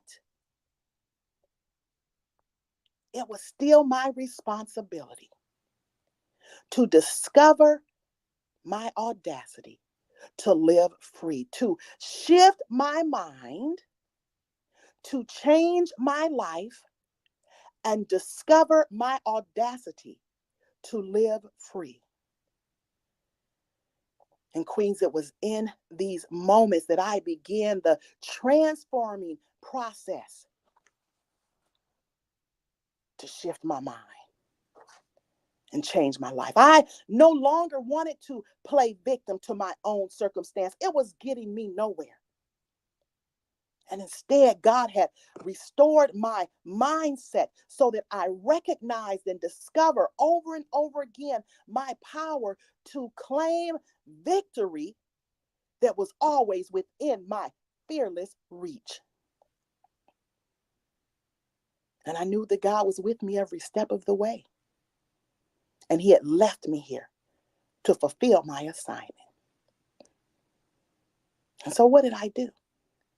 Well, I began therapy with the most amazing woman who was truly a godsend.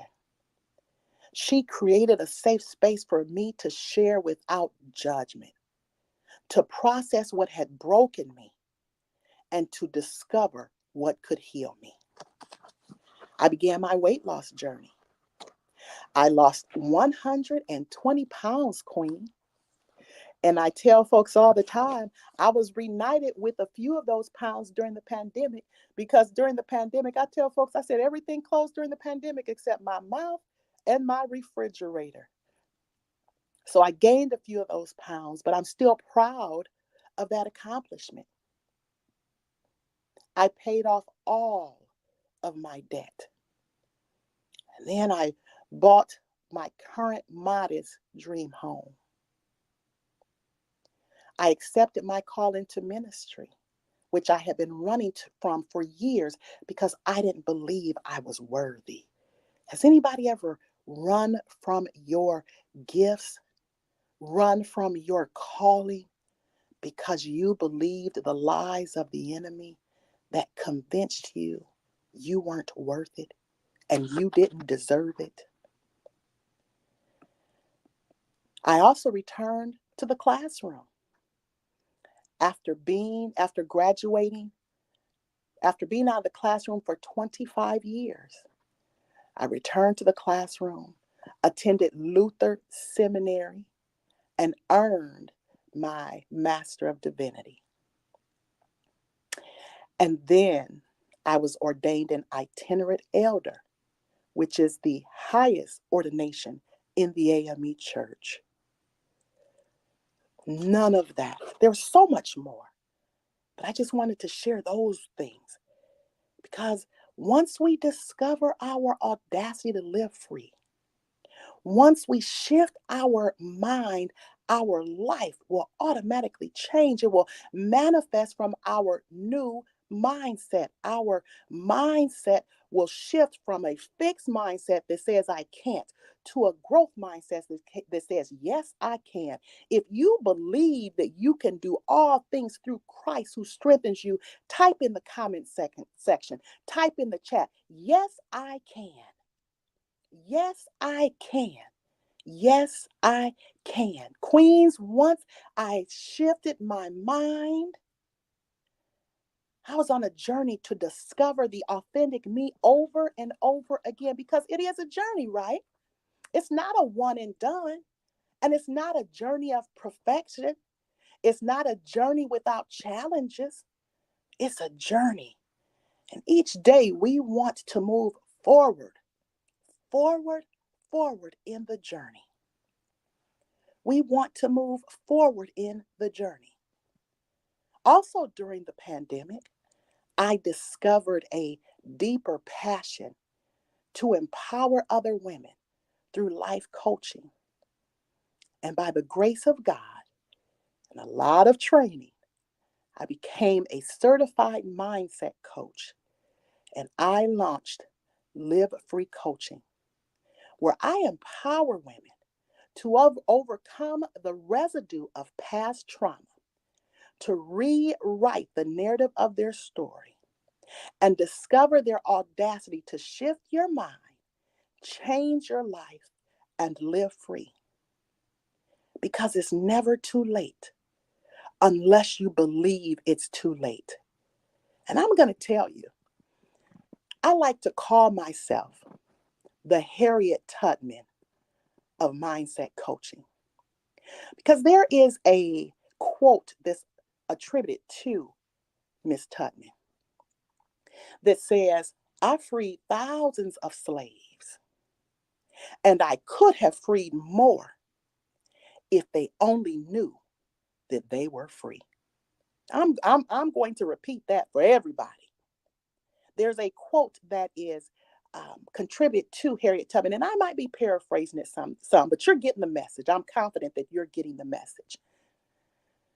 She said, I freed thousands of slaves, and I could have freed even more if only those who were enslaved knew that they were not free. Oh, y'all, I can shout right there. Because I can't, my first step to change is acknowledging a need to change, right? When I shared my story earlier and I was putting myself through all of that stuff, I said I had hit rock bottom. It was not until I finally faced the woman in the mirror and acknowledged, hey, you deserve better. God did not create you to be in this place of defeat. I had to recognize that I was not free before I could pursue freedom. And so, Queens, our mindset matters.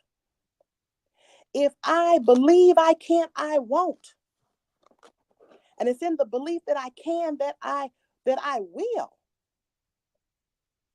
If I believe I can't, I won't. But when I believe that I can, I will.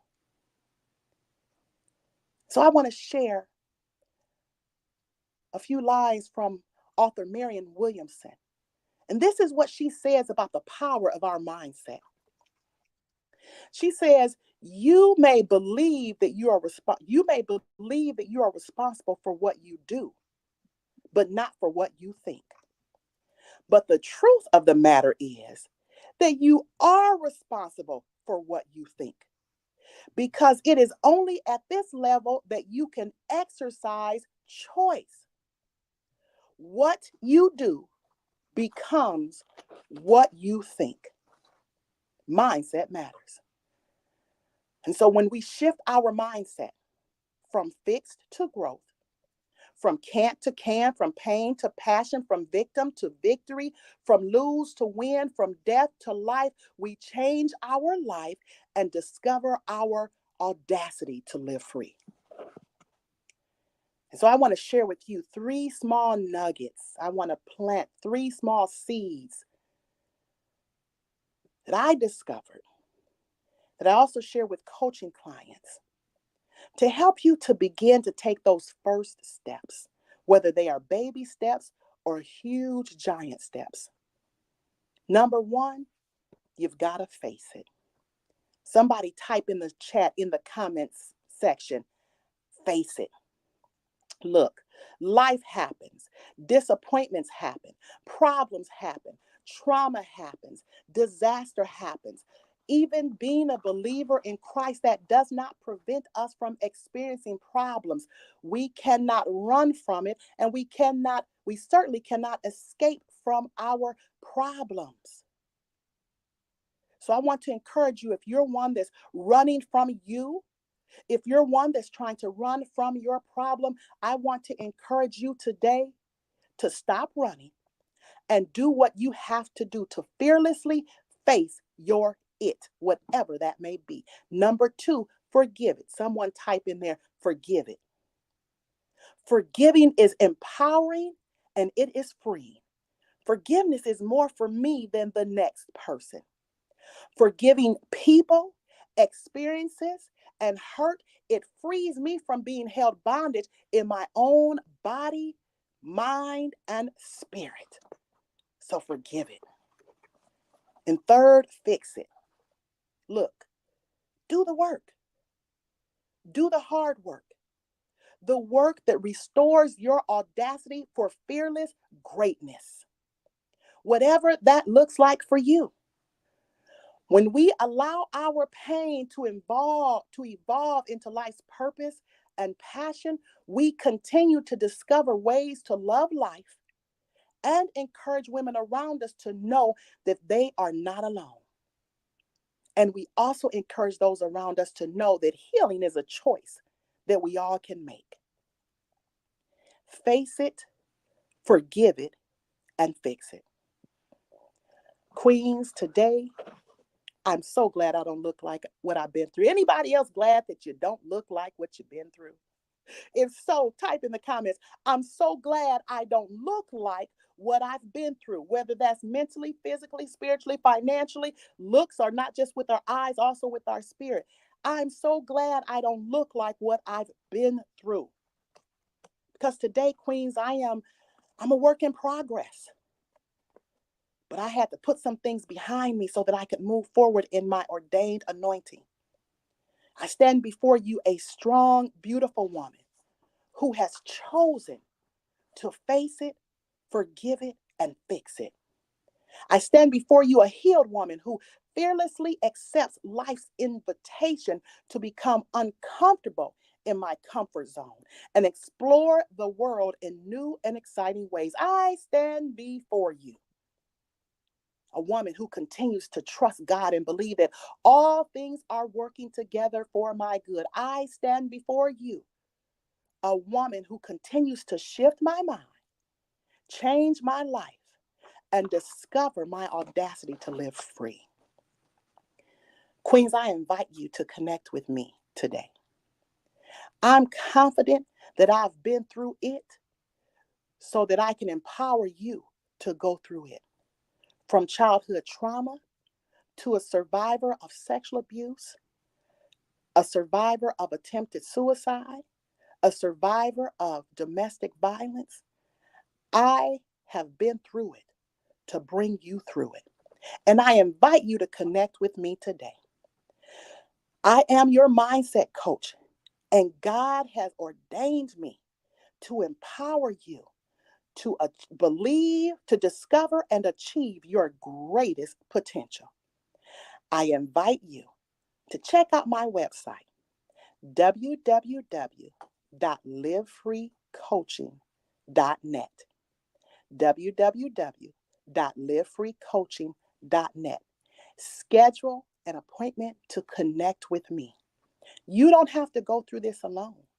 I have already been through it to bring you through it. I also invite you to follow me on Facebook. My Facebook name is Vera Wallakin. And I also invite you to watch out for my book that will be launched in the spring of 2025, entitled Discover Your Audacity to Live Free. I again want to thank Apostle Alicia for this opportunity to share, and may God continue to bless each and every one of us to discover our audacity to live free.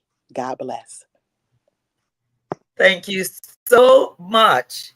Face it, forgive it, fix it. Discover your audacity to live free. Thank you so much, Reverend Vera, for coming on and helping us to shift our mindsets. God bless you, and thank you for saying yes.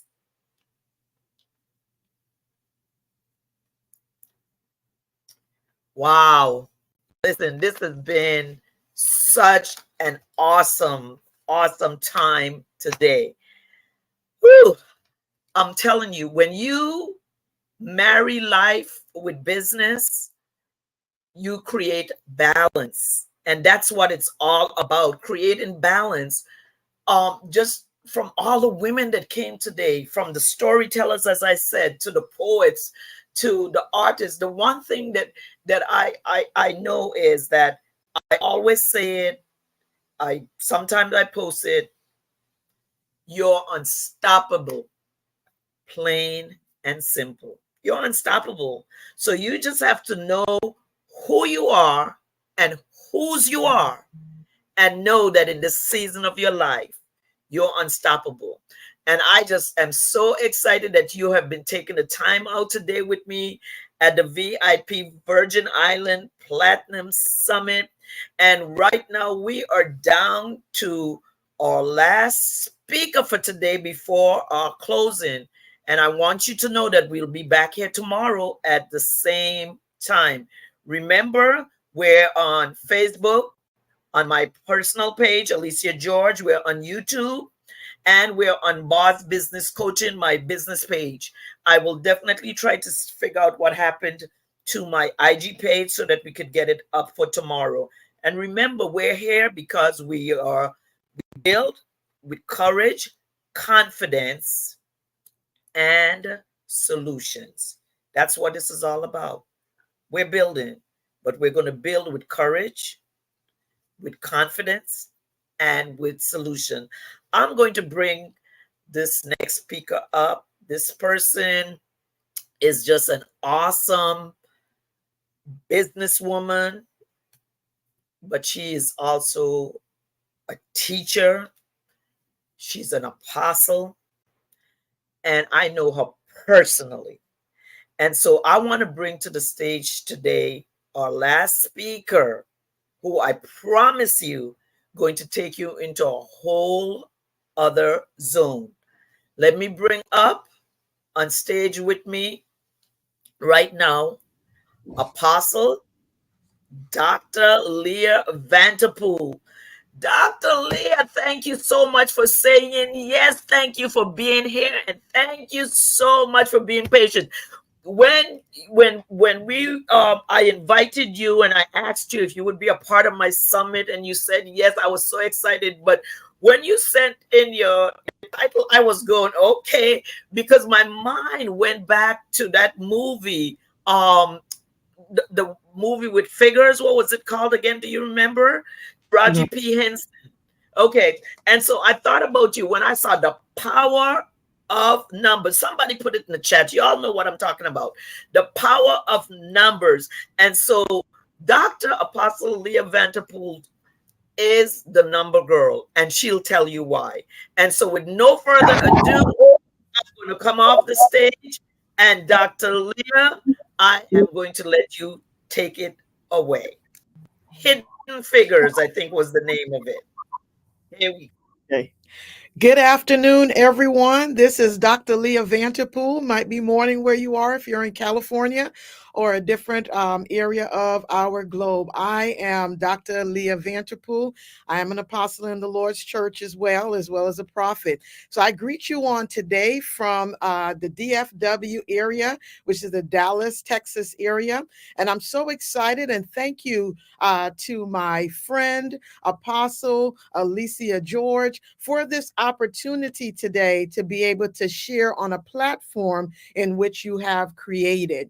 And so I have been in the accounting or the financial space for the last 32 years. I've been in ministry. I'm celebrating my 30th year in ministry this year, but I have been in the financial space for about 32 years and counting, I would say. And so I have navigated through the corporate ladder and actually got to the high pinnacle of a CFO, and then stepped out on faith and opened my own accounting firm, which we do a plethora of different services for small businesses as well as our corporate clients. This year, I have gained the Marquee Who's Who listee for the professional excellence in the accounting profession.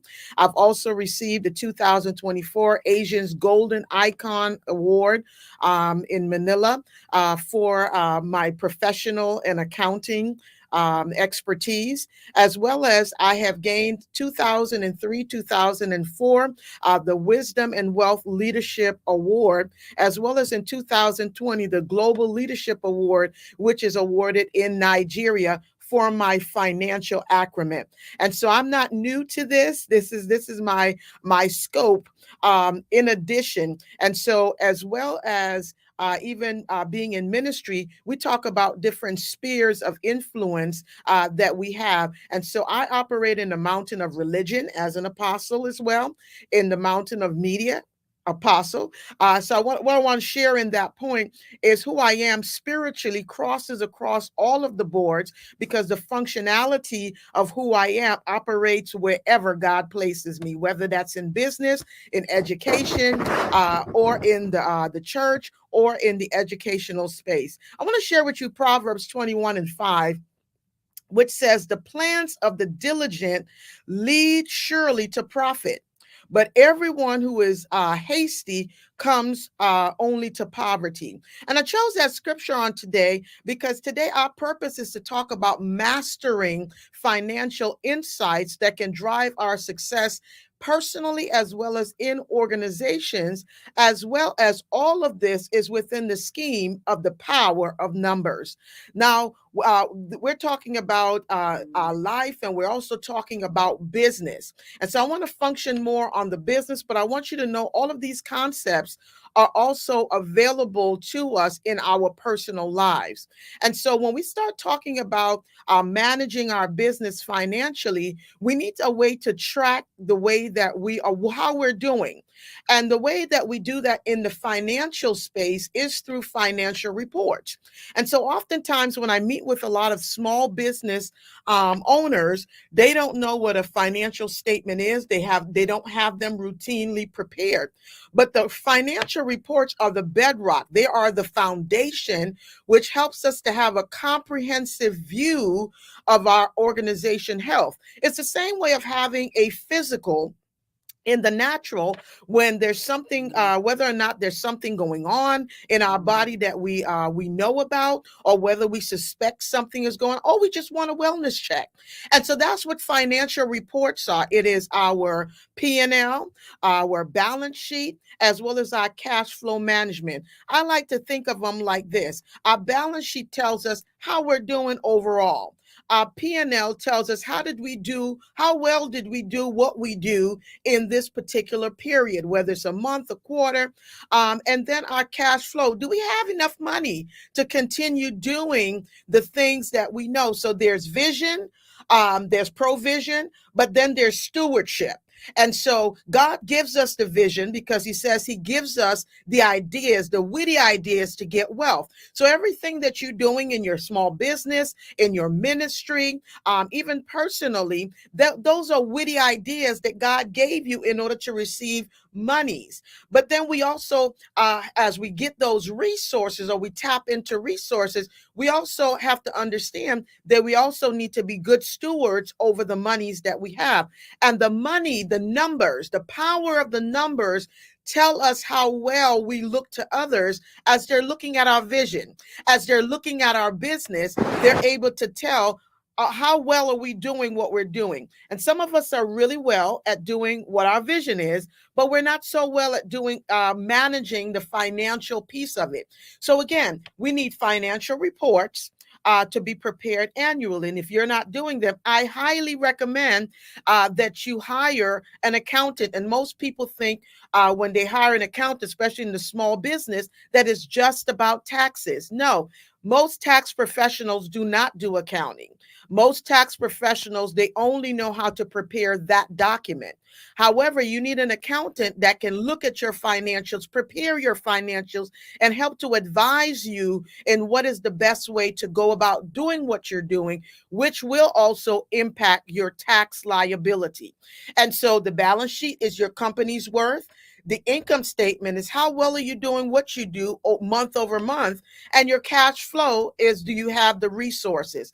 Now, I want to talk about some ratios as we're talking about the power of numbers, because just looking at the numbers, you won't really be able to tell whether or not you're doing well. I know when we see the black, we think we're doing well, but there are other and that's great. But there are other indications that other people, whether it's creditors or investors, or even yourself, when you're looking to make a major move, you need to understand what your numbers are telling you.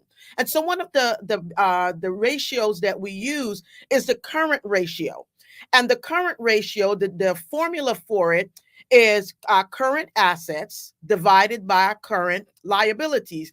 Simply put, it is what we have in hand that we can liquidate, which is cash.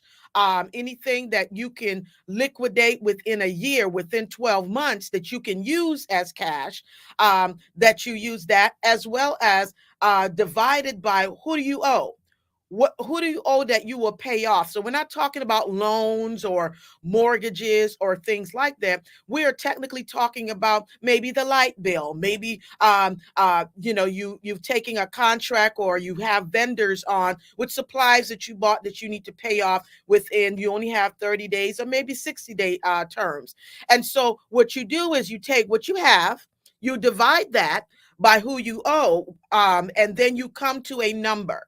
And so when you come to that number, if that number is under 1, you're not doing too well, because what that tells yourself as well as creditors is how much money or how much liquidity do you have if you need to take care of all of your debt at this particular time within 6 months. And so this is used in business, but it can also be used privately. You can look at, well, how much money do I have in the bank? And who do I owe? And when you divide the total amount of cash that you have in your bank by the total amount of bills that you owe, and it's under one, oh my God, and the higher or the lower that number is, it's the most trouble that you're in, because what that says is you don't have enough capital, enough money in order to be able to take care or sustain even for 1 month. So when we talk about let me break this to a practical for those that might not be looking at it from business or looking at it personally. So for those of us that might save maybe 6 months worth of income inside of your, in a savings account. And so now you might have gotten unemployed and you're looking at, can I sustain myself within the next 5 months, the next 3 months? And you take what you project or what your liabilities are and what you project for those periods, and you take how much money you have. And if you're one plus over because you have that 6 months, you're in a great position. But if your cash is you come out with under one, what that means is that your cash, you don't have enough cash to be sustained over the duration of those months. That's a more practical way to look at that. And so when we look at our current ratio, that is one of the ratios that whether creditors or you're applying for a loan or different things that they're looking at, how well can you pay off your bills that are due within the next 12 months. So that is one of the main ones. There are other liquidity ratios, but because of the sake of time, I did not bring all of them in, but I wanted to bring a relevance to be able to whet your appetite about in the financial space about what numbers mean. So you can see even on numbers. And one of the things that I want to take a pause here is that your P&L for that month might look really great. You might be in the black. You might have made money in that particular period. But when you add that to your balance sheet, which houses all of your assets and all of your liabilities, and that number that talks about your health. And so when you have a great balance sheet and your current ratio is great, what that tells anybody that's looking at your company is that you have great financial health. And so that's like getting what the doctors give you and say, this is your a good bill of health. And so the higher that number is over one, it tells everyone that you have a healthy business. So it's not just healthy, because I know plenty of people that are in corporate and in the small business space that does really great with their sales. They do really great with their revenue, but because they're not looking at these ratios, because the management of finances is not great, when you look at them on paper, their current ratio, because they spend more than they really have, they create more liabilities. Even though they're making assets, they're creating great liabilities. And so it puts them in a very varying position. So as you're doing your business and you're doing what you're doing, I want to encourage you to make sure that you are using these ratios to be able to tell how well are you doing. Then we need to talk about profitability ratios. I want to cover the two of these. One is the gross profit margin. So the first one that we talked about, liquidity, that one that we covered was the current ratio. So I want to talk about our gross profit margin and the net profit margin. And most people are more concerned about the gross profit margin when they start looking at what they're selling. It's a little bit harder to determine in a service-based business as to what that profit margin will look like. And the best way to look at that is by comparing what your service fee is to what it would cost you for that time. So the labor cost of that is what you would use to determine whether or not you are making any money. Now, it's a lot easier when you're selling products. So for example, if I am selling a pencil for $1, that is my sale price, and it costs me 40 cents to purchase that that pencil. And so that's my COGS, which is my cost of goods. And so in the service business, it will be the cost of service. So whatever that cost of service is, that's what that is when we're talking about gross margin. But let's continue with our example with the pen. And so if you have a pen that you sell for $1, you obtained it, or your cost of goods was 40 cents, then your profit margin is going to be 60 cents, or your profit is going to be 60 cents. And so when you calculate that, you realize that you have a 60% profit margin. Now that looks really great, and people get really excited about that. And so, but when you look at that in comparison to your net profit margin, your net profit margin compares or calculates all of the admin type business expenses that goes with. So there's a difference between cost of goods, which is what you're buying, the cost of what you're buying. But now there's other expenses that are allocated with that. Maybe you had customer service that sold that pencil. How much per pencil does that cost you, that labor? Perhaps it's the telephone that they used to make that call or to sell, or maybe you're selling it online at a Spotify, and how much would you break that down to a pencil?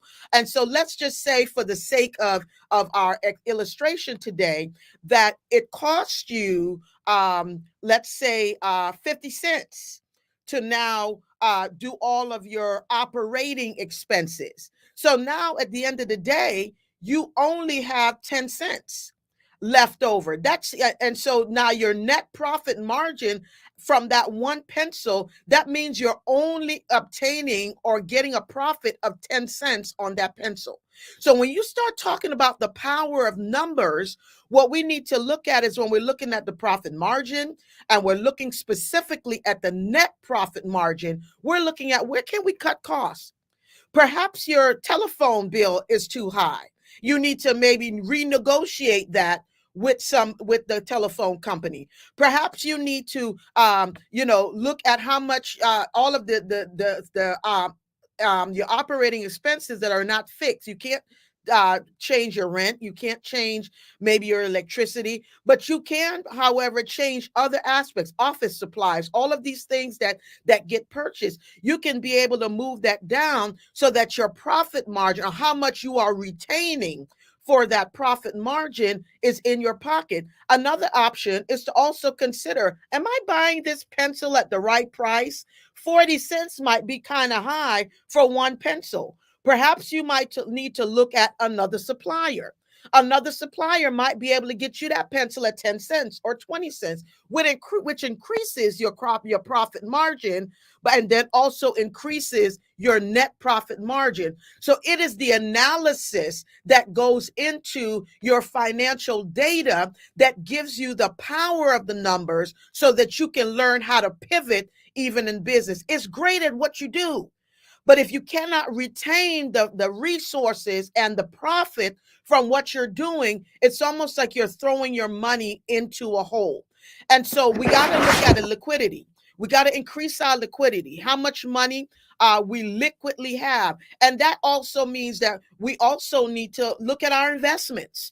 Look at how can we, on the long term, be able to get money that we are able to recoup monies that we need at different times. So for a business owner, even personally, you might say, you know what? I might need to get involved in an IUL, that I can be able to draw from that resources while I'm living and be able to use those resources for my company.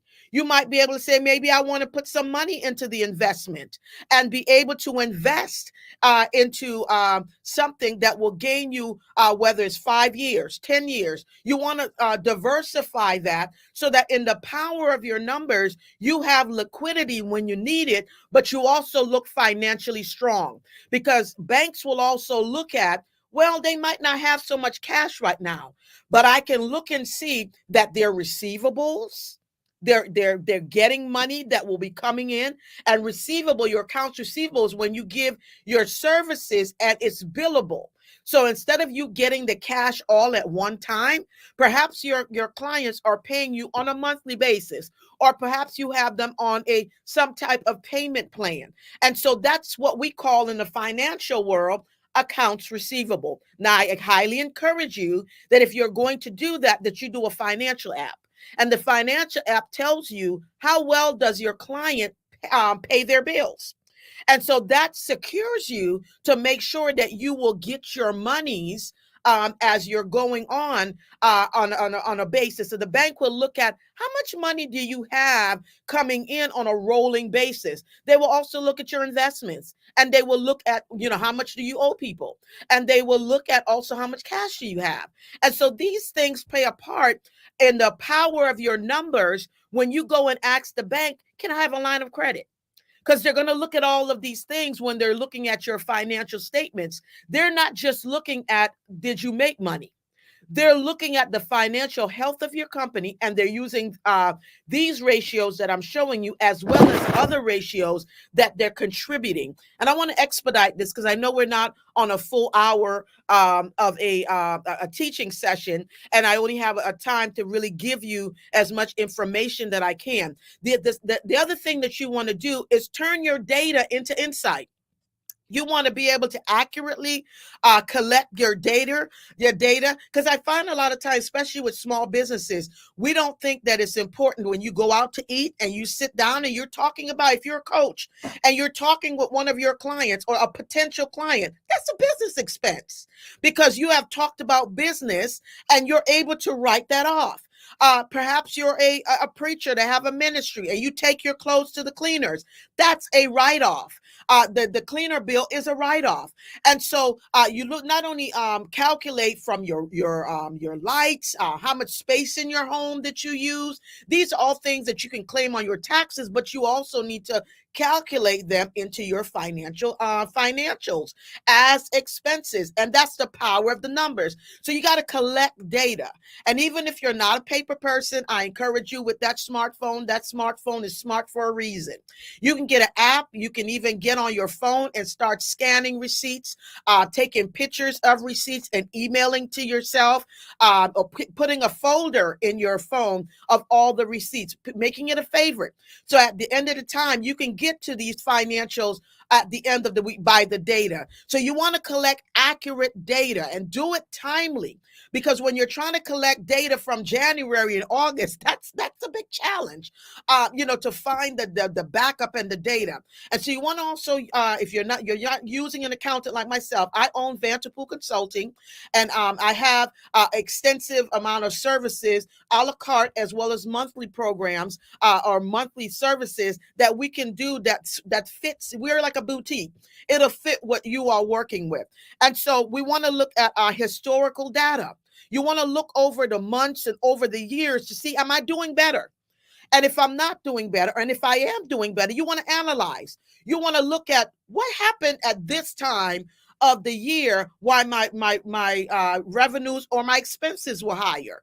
When you look at that, whether good or bad, you're able to tell if this is something concerning what you're doing or if it's something concerning the market that has impacted. So if you were in business during the pandemic, you look at the pandemic being something that actually put a dent in. So if you are in service, not online, and even online, you might have experienced, a grand increase in your revenues. That was an indication from the pandemic. You need to take notes of these things. So when we do financial reports, we are making notes of things that have impacted your numbers, because we want to understand if this is something that we control, we want to be able to replicate it, because there's a power in that one action that will impact our numbers, and it gives us great power in what we're doing. So we want to collect our data. We want to also identify our trends and our patterns, both in spending, in our revenue, and how we're getting our profits. Thirdly, we want to strategically financially plan. Budgeting and forecasting is very important because it sets realistic financial goals and expectations. Sometimes, both personally and in business, people go in saying, hey, I want to make $100,000 in this month. However, you don't have a sustainable plan or system in order to get you to that. Now, if you're in a service business and you're charging, let's say, $250 an hour to do what you do, and you say, hey, in order for me to accomplish this goal, I might need to get either 2 clients with a certain amount of hours in order for me to hit that benchmark. And so that's how you're able to forecast. But if you're selling widgets or pencils for $1, and you're expecting to make in your first month or your third month $100,000, that's problematic, because that's not a realistic goal unless you're selling it by bulk to maybe a school, or you're selling it to a wholesale, or you're selling it to a retail or reseller. And so that comes into play as well. So budgeting and forecasting helps us not only to have realistic financial goals and expectations, but it also helps us to be able to look side by side. How did we do with how did we plan we're going to do? And so when we look at that, we can tell we didn't do so well according to our budget. So then it tells you whether you need to amp up your efforts in order to amp up your numbers, or whether or not you need to look a little bit deeper, or maybe it's just the market. You need to assess your risk, identify financial, operational, and marketing risk. Be able to look at that to be able to see, hey, am I on target with what I'm doing, and is there risk involved? One of my clients, I highly encourage them to do credit apps.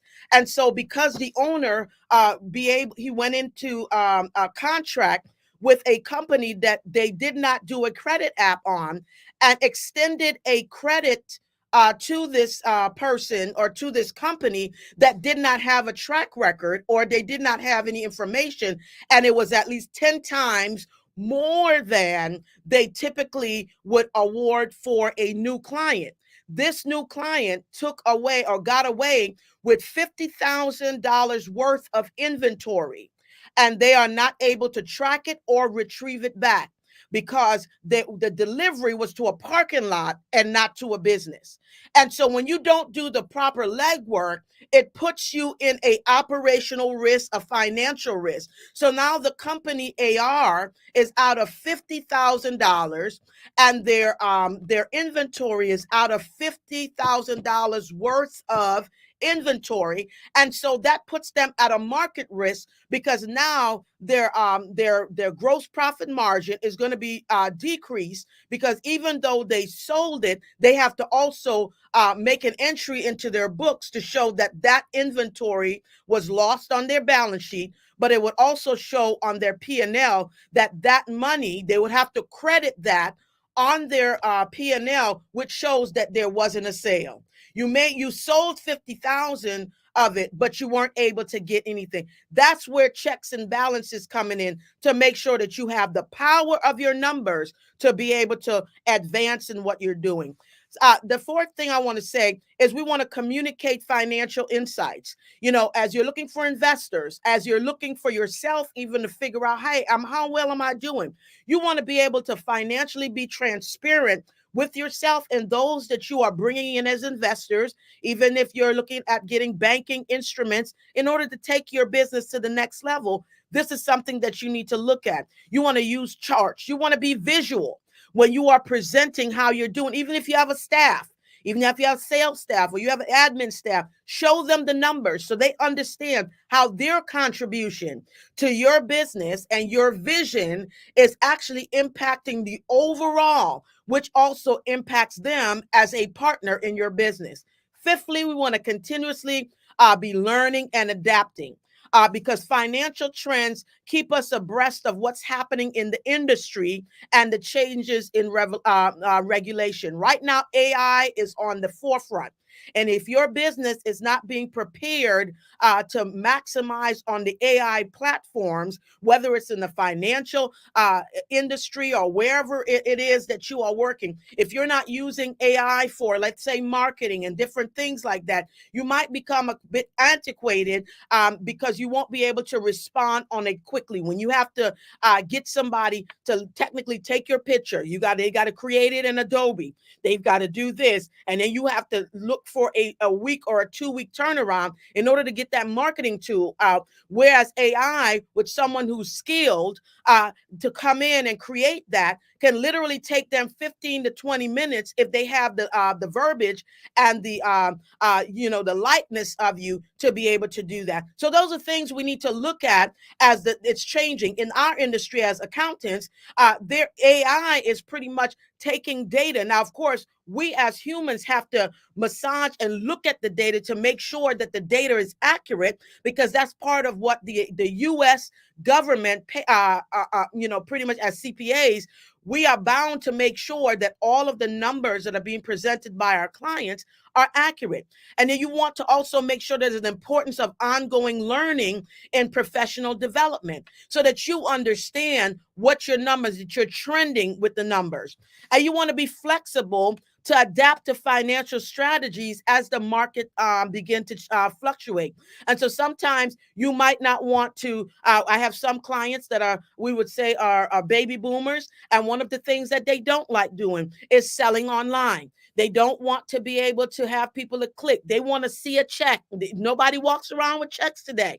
And so you're looking at payment platforms. How do you receive your payments? These are financial strategies that you need to look at. Maybe in those you need to look at where you're getting a report that tells you how many people paid you today, how many people bought your merchandise. And there are tools online that can get you that type of analytics that you can make decisions where, as you say today, my numbers are down. So perhaps I am going to maybe do something that can push people or prod people to my merchandise, to my service in order to increase. So in order for us to really maximize on the power of numbers, we've got to be able to measure our liquidity to see how do we have the money that we need in order to get to what we're to be able to continue in what we're doing. We need to measure our profitability. We need to stay up with the times and make sure that we're understanding what's going on. We need to be transparent with our data. We need to collect our data. We need to make sure that in order for us to have the greatness and the power of numbers, here's the other thing.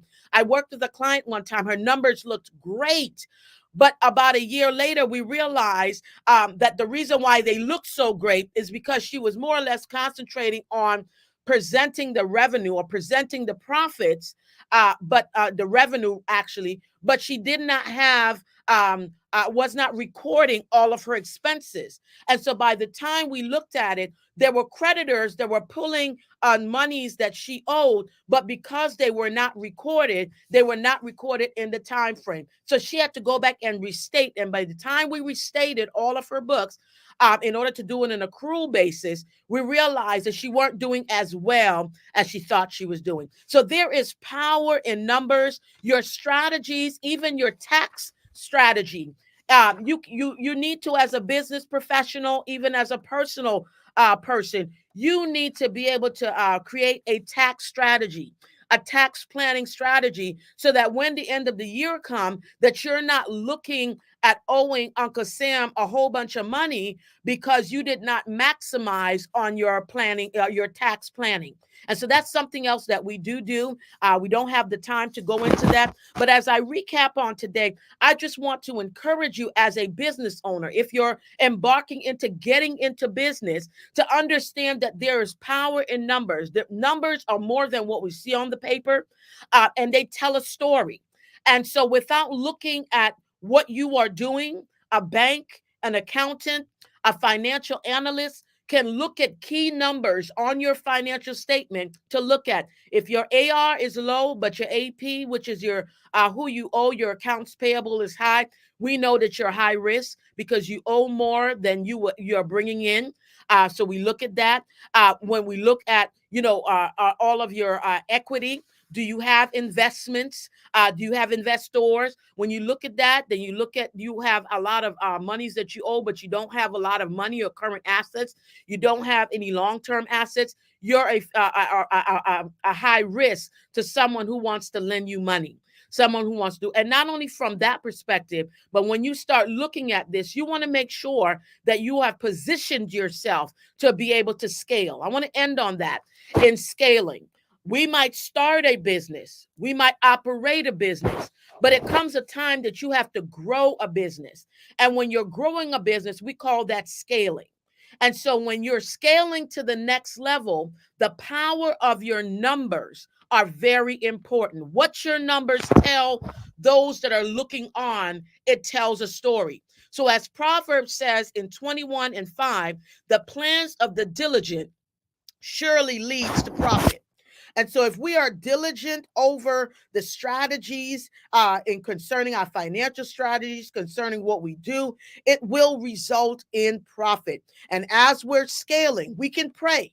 But one of the things I think we need to understand that even while we're praying for advancement, God gives us strategy. And we not only have to write the vision, write the strategy down, but now we need to run with it. Means that we need to be consistent in operating this strategy in order to get us to the next level, which is scaling our business. And as we're scaling our business, we're going to budget so that we can scale from where we are to where we want to be, because there are powers in the number. So I encourage you to use these principles not only in your life, but also in your business. And if you would like to I have a consultation for your business. You can contact us at www.vantapoolconsulting.com and be able to send us a message to schedule a consultation. If you're interested in our services, we offer services which has packages to prepare and to do your financial accounting, as well as we also prepare your corporate taxes. This is something that we do. Perhaps you're an LLC. We can help you with structuring to make sure that you are getting or you're maximizing that. And after you have gained a certain amount of money in the LLC, you really should transition to for the tax benefits as an S corp. I don't recommend an S corp if you're just starting out, but you want to be able to know these things so that you can scale into the business that you would like. But you are always free to get in contact with us at, again, www.vantapoolconsulting.com. The spelling of Vantapool is on the screen. It is www.vantapoolconsulting.com. You can always send us an email at info@vantapoolconsulting.com. And for all those that are on this forum on today, this summit on today, if you would email us again at info@vantapoolconsulting, we have a free giveaway, which is my ebook, which is called The Gold Digger. The Gold Digger, that talks about achieving your goals, steps to achieving your goals. So if you are on here, somebody can put that in the chat for me. It's info@vantapoolconsulting.com. If you would email us and just let us know that you have enjoyed this summit on today, that we can send you, or we will send you, the Gold Diggers ebook. So again, I want to thank my good friend and colleague in the gospel and business, Apostle Alicia George, for this opportunity to share with you on today the power of numbers, maximizing your mastering your financial insights for success. And so we can talk about, and maybe at another time, I'll do a masterclass on our ratios and understanding the various type of ratios that will help us to really look at what we are doing. So for now, I want to thank each and every one of you for being a part of this summit on today. We have received such invaluable information from all of the presenters on today. And so I want to encourage you to follow myself, even on Facebook. It is Dr. Leah Vantapool Global. And from a ministry perspective, I'm on there, as well as from my business through my website. So again, and I also want to encourage you to follow Boss Business Coaching on Facebook. Also get in contact with my very good coach friend and all of the people that she has assembled on today. We want to thank Apostle Alicia for her efforts, and even her administrative staff for their work on behind the scenes to be able to bring us on today. So again, I'm signing off, and I want to say thank you. Wow. Wow, wow, wow, wow, wow, wow. Woo!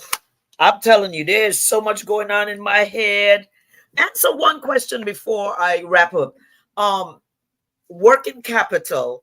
How do people actually apply for working capital? Do they choose like a bank? How does that work?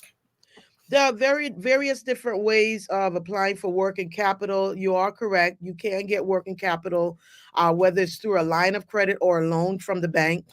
There are angel investors. These are people that have funds that they want to give away to invest. And for them, for you, it's a money thing. for them, it's a tax thing because they need to lower their taxable income. And so by them actually investing in you, that's their way of mitigating their tax liability.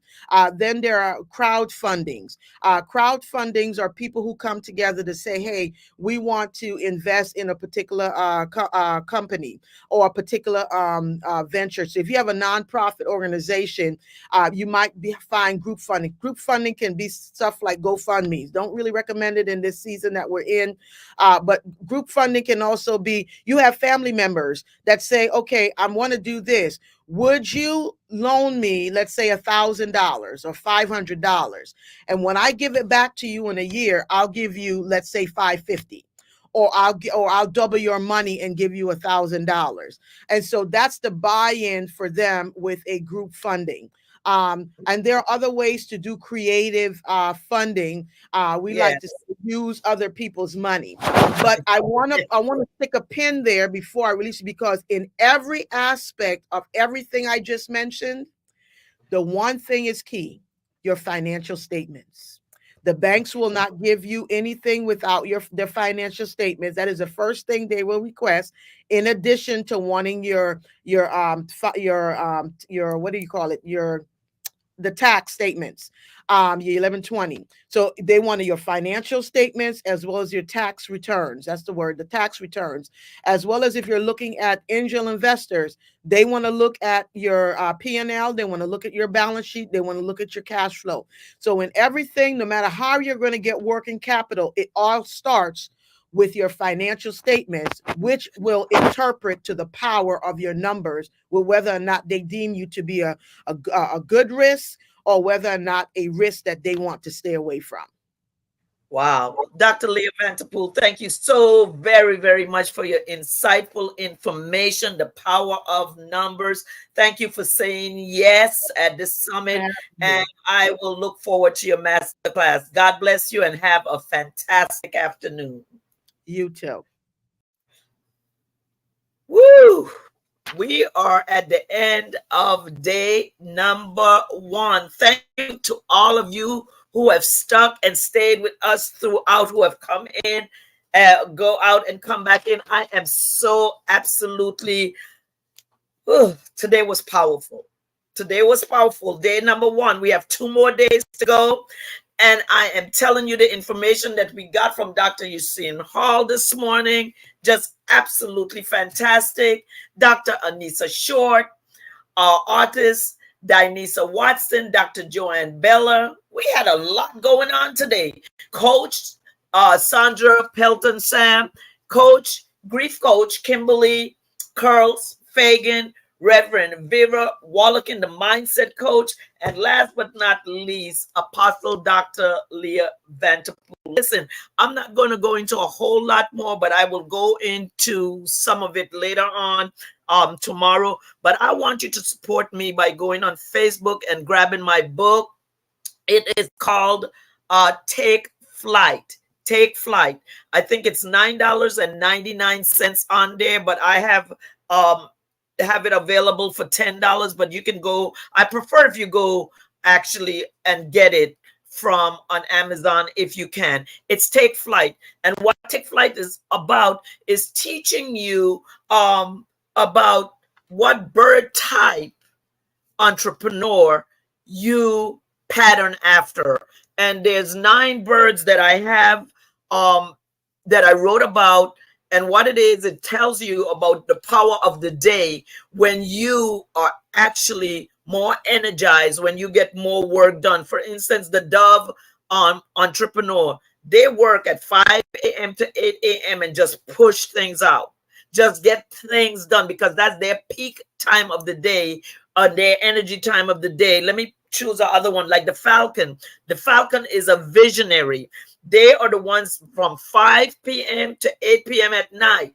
And then during the day, they do other things. They get other things done. But those are peak hours that they really, really get things done. So that's what I'm going to say about that for right now, because I want you to understand that this summit is all about getting you to a next level in life as well as in business. So thank you so much for joining us today. You are welcome to come back tomorrow. Share a friend, let a friend know that we'll be back from 11 o'clock till about 2 o'clock tomorrow with our next set of our panel of women that are going to come to present in the summit. This is Virgin Islands Platinum, VIP Platinum Summit. It's a life and a business summit for women. Men, you are welcome as well. But we just want to make sure that we have everything in order as we grow and as we go. And so tonight, as we end this broadcast just for tonight, remember that our subject line is that we want to build, we want to, with encouragement, with confidence, and solutions. So thank you so much for being a part and watching the summit for today.